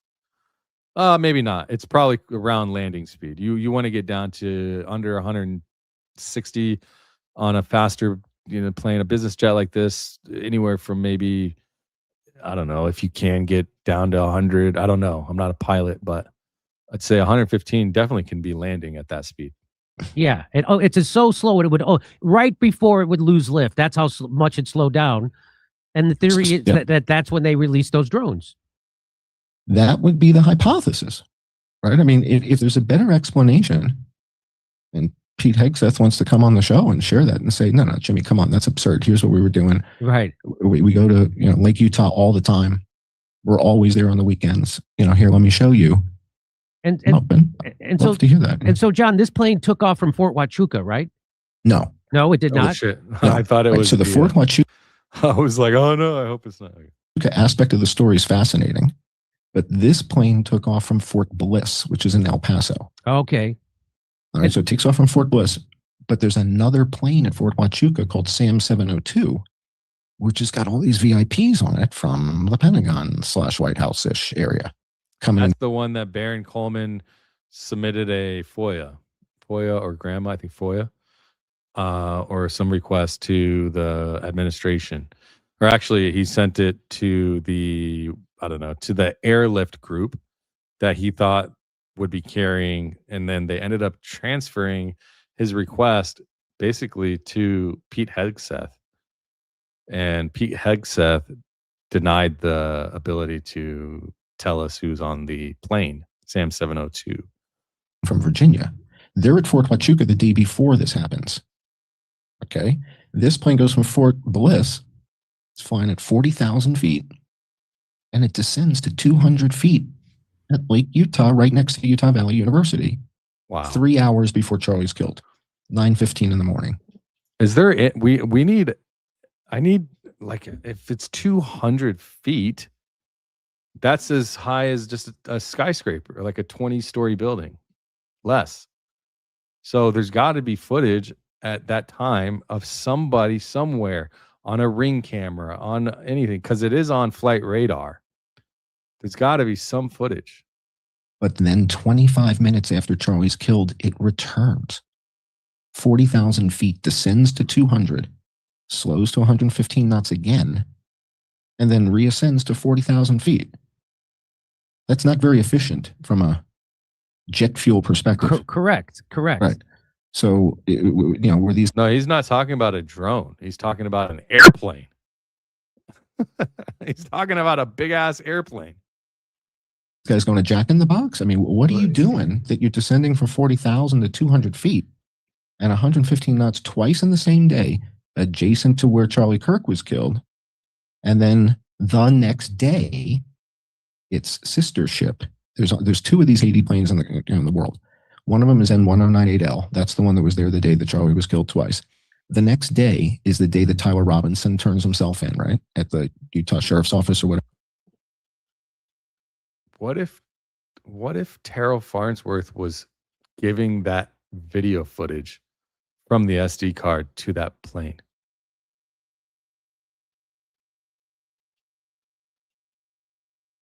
What if he needed to put that SD card into the computer for them to be able to extract it?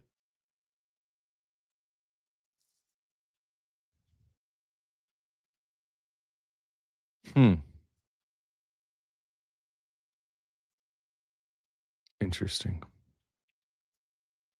I never thought of that. That was the first time I even said that. Because that plane can extract cell phone data, camera data from, I don't know about the camera, because is the camera hooked up to Wi-Fi, Bluetooth, any of that?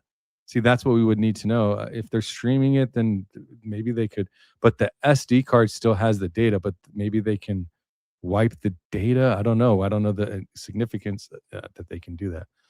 But maybe there's something there. If it wasn't Wi-Fi cable, the camera SD card would have to be uploaded. Exactly. Now, my camera is just $1,000 camera, less, like $700. And I think it has Wi-Fi. I don't think I've ever checked, but I believe it does. But why does that feel right to say?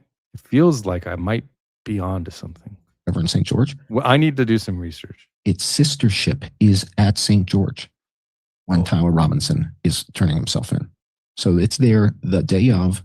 The next day when Tyler Robinson turns himself in, it's in St. George, the sister ship. And then yesterday, they caught the sister ship flying over Nashville. And that would be Candace Owens' house. And Baron Coleman.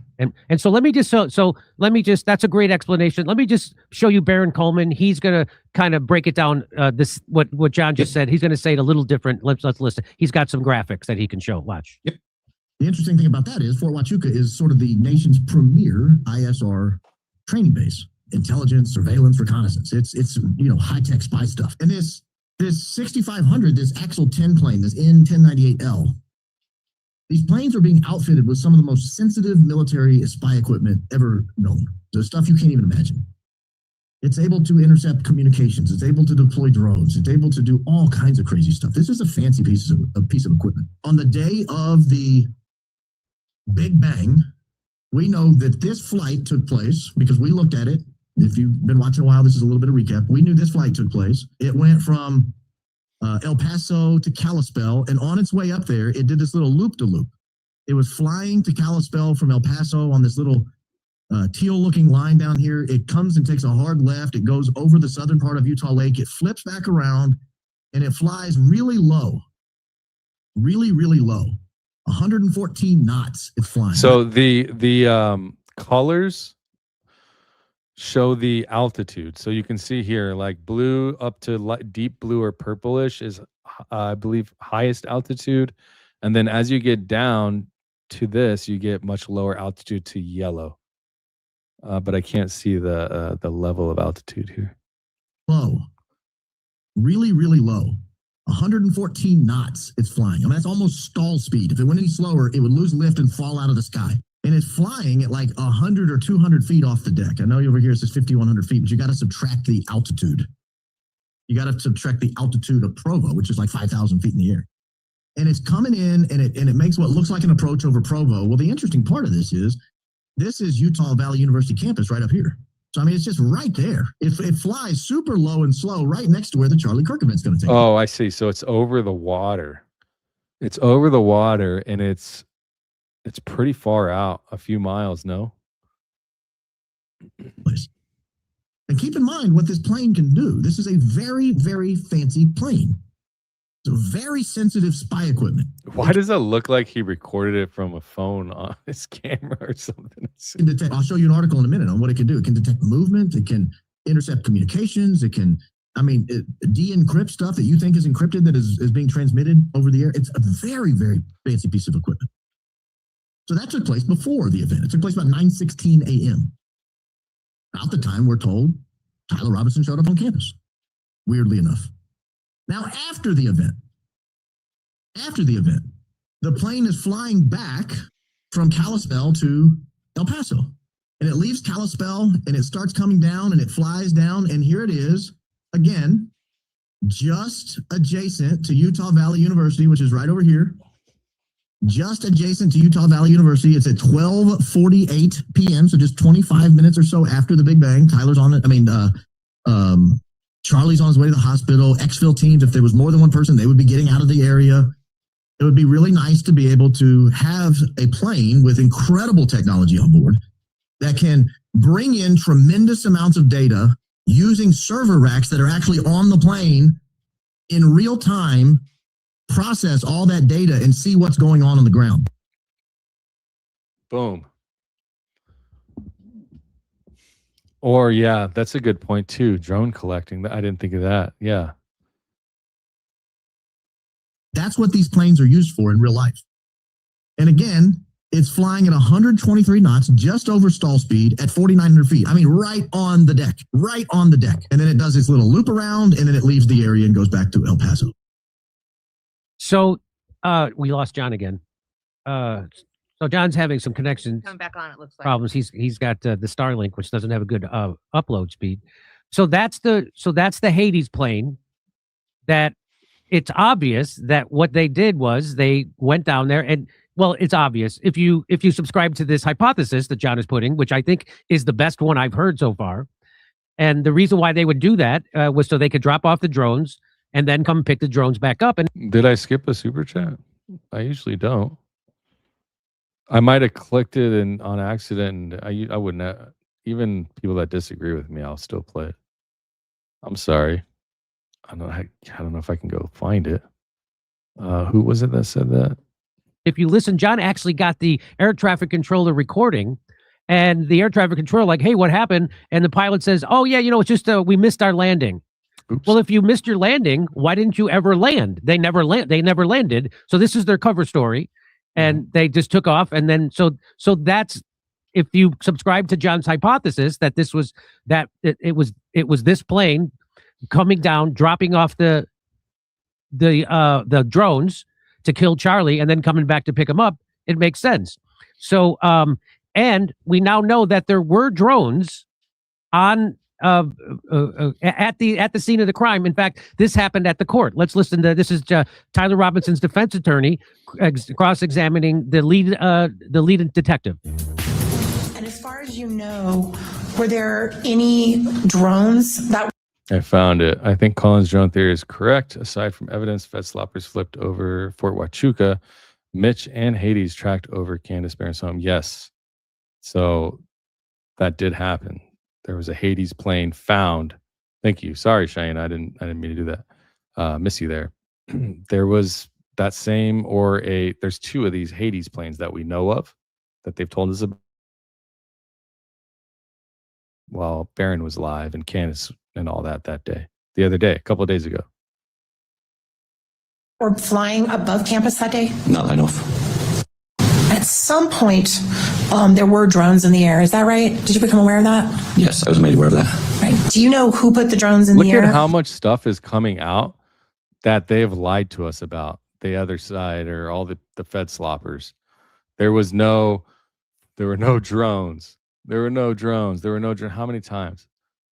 I think, I don't know, Project Constitution was the first person that I saw the drone footage. And I was just like, wow, there's drones everywhere. And they're flying fast as hell. Sergeant Cam Nelson with the Provo Police Department. Right. So it wasn't UVU? No. Did you guys even have drone capability? Did you have a drone on campus that you used? No. All right. So someone would have had to bring one after the shooting onto campus because you wouldn't have had one there. True. One area of conversation that I had. So there was drones there. Did you? I mean, I don't know if you heard that, but yeah, there were drones there, and that guy didn't put the drones there. And now I'm going to show you the drones. John got this footage. Here's footage of the drones flying around as Charlie Kirk is going to be assassinated. Here we go. So all those red. So, and now we're going to show even more. So there's one right there. Yep.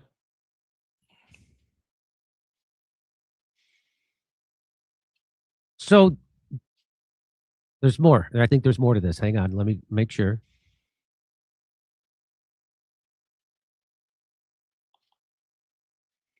I think this was the hardest one to see. Look, that this was wow. difficult to find. Nobody else is talking about this. Look at that. Look at that. It's flying right up there. Oh, nobody else is talking about these. Where do you see the next one? There's The next see the one's red circle? crazy. That's a drone. That's Look at another this. drone. Look at this. Watch how fast this goes. There's drones all over the place. So it looks like 4 drones. Or 3. I'll say 3 drones. So there's another one.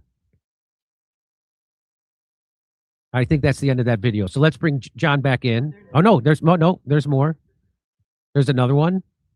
Look at that. That's kind of mind-blowing that no one's Wow. talking about this. Dude, look at that. How can you deny that? There it is. Here we go. There's more, actually. There's another drone. And it's right over the tent. It's right over the tent. Wow. Right over the tent. Can I say that 3 more times? Right over the Wow. tent. What is that? That's a drone. It's a drone that we think came. So, all right, let's bring John back in. John. Wow. Yes, sir. I'm here. So, so now we've established that plane that has the drone capability swoop down from their 14,000 cruising speed altitude. 40. I'm sorry, 40,000. That's right, 40. Stratosphere stuff. Yeah. That's higher than commercial jets fly, and down to 200 feet, and almost to the point where it's going to lose lift. It's going so slow. Then it takes off, and the air traffic controller is talking to him. Hey, what's going on? I think I have this. Let me see if I have this. We'll be right back with more of this story after a brief message from our sponsor. Thank you. I think so the bird of prey is available Oh, with an M4 rifle. This is it. Firing a 5.56 round. And they suggest this for a range of 300 meters. My gosh. Okay. And then this is the Barrett Rec 10 in 7.62 308 for up to 600 meters. 600 meters. They say this drone sells this. 7.62. 600-meter range.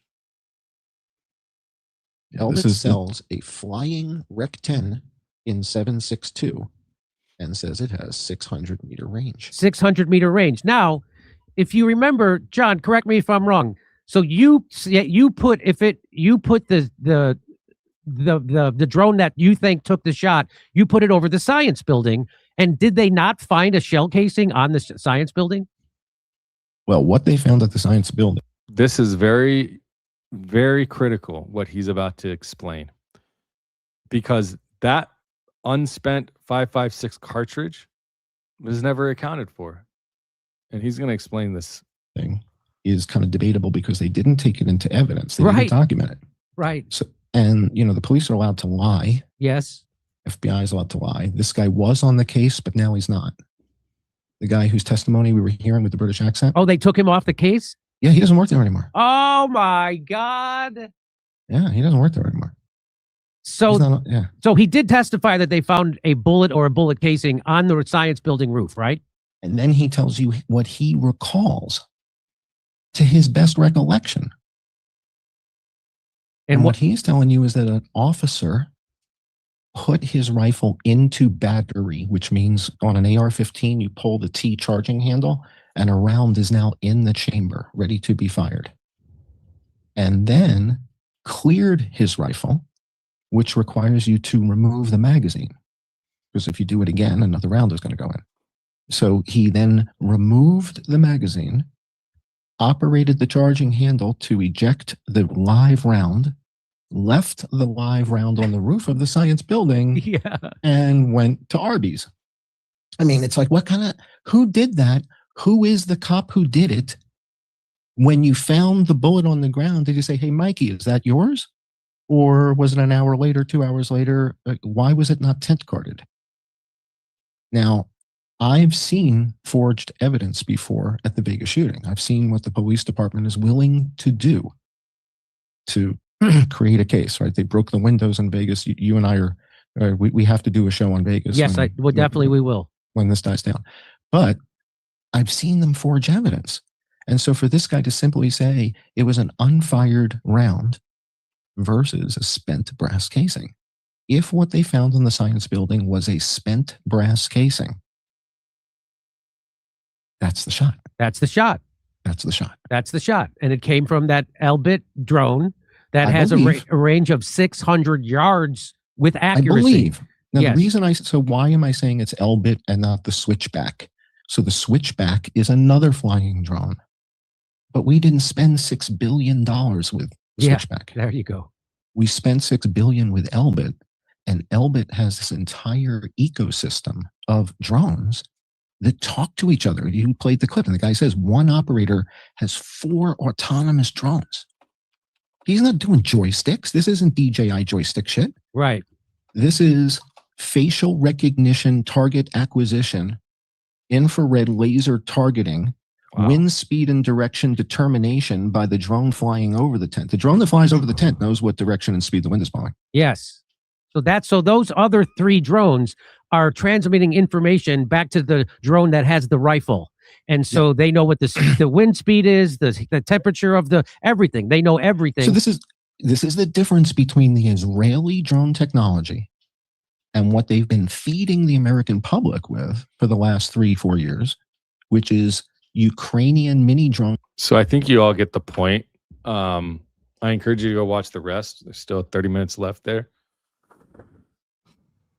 It's been a show, huh? A lot of stuff, a lot of important stuff to unfold. We're going to go deeper tomorrow in the members only on the powers that be that could be and are, in my opinion, responsible for more than this, a lot of other things. So that's the show. I'm going to just read the last super chats here. So thank you for being here. Welcome, Cad. Zamet 20. Thank you for the dub. Baby Danks, proud daddy, is fighting for truth. Absolutely. Absolutely. I was reminded of something yesterday by James O'Keefe just from his studio. He said, if your price, if you're for sale, if your price is not your life, then your life is for sale, or something like that. And I'm not for sale, bro. Girl Friday on Tuesday, good to see you. $4.99. I just sent you some crazy images of drones the size of grasshopper that Alley Top Files discovered. Let me show you something that I found. Is it in my phone? Where did I find it? I might have it right here. Wait till you see what here. I'll just look it up right here. Show me.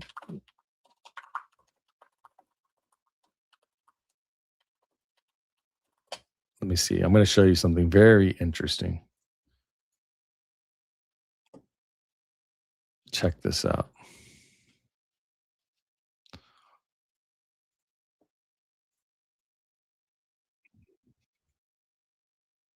A mosquito-sized aircraft apparently designed for battlefield surveillance.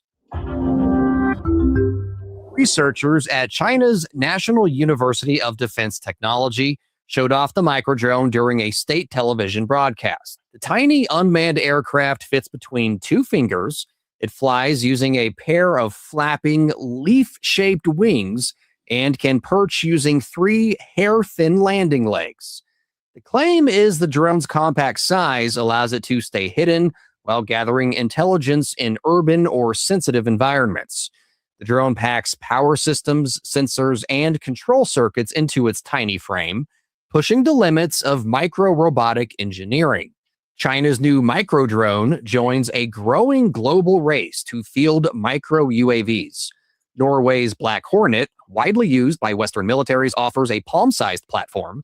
The latest Black Hornet 4 features enhanced battery life, improved wind resistance, and a longer range, earning a U.S. Defense Department blue. So yeah, I mean, there's lots of crazy stuff going on. We are at that point. The world has changed. Also, Ramona, what is the date timestamp on the video showing Terrell using the laptop? Because we now know that the second time the plane flew over was 12:48. Good point. Let's do it. You know how many times? I think I said this is the third time I said we're going to end the show. Okay, it was when he was.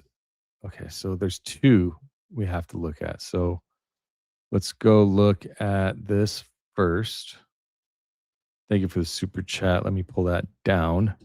Is there timestamps? I don't know. I don't know if there's timestamps. Let's see. He immediately opened up his laptop. And apparently, in my opinion, that's what I observed with my eyes, sticks the SD card in. For what reason, I don't know. But I'll let you make up your own mind. Take a look. So listen. There's no timestamps. This on audio. Here is Terrell. He's bending. But they're saying it's within 10 minutes of the assassination taken on Charlie, which was at 12:23. And if that plane was flying around at that time, I would imagine, yeah, you would need to hurry your ass up and get that shit onto the computer so the plane can pick it up while it's within range. I mean, dude, think about that. Let's go back to the other one. And then we've got this one. Maybe there's footage here. Let me see.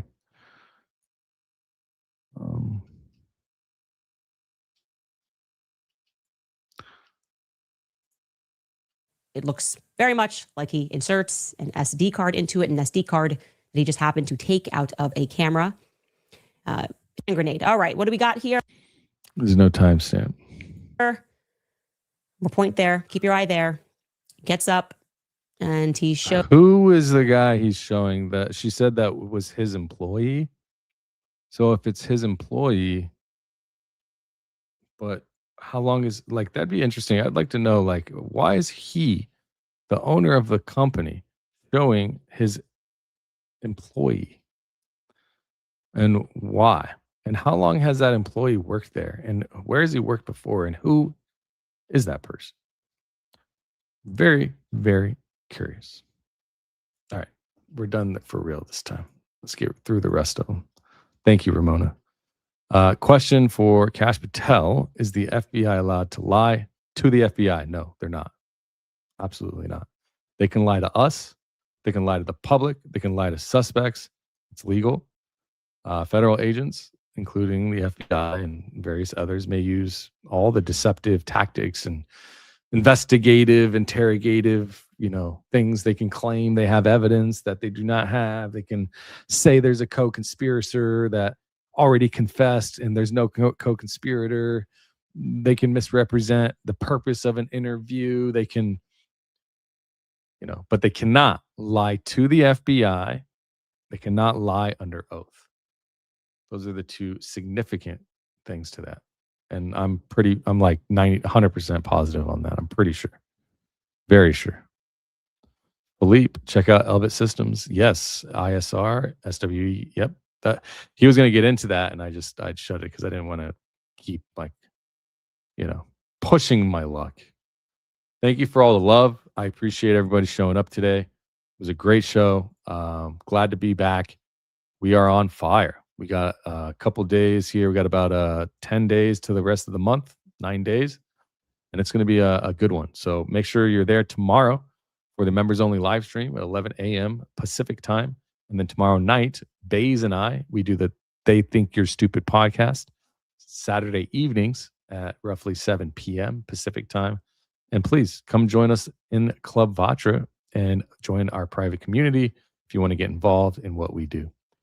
God bless. I love you all. I'll see you in the next one. See you tomorrow. Peace.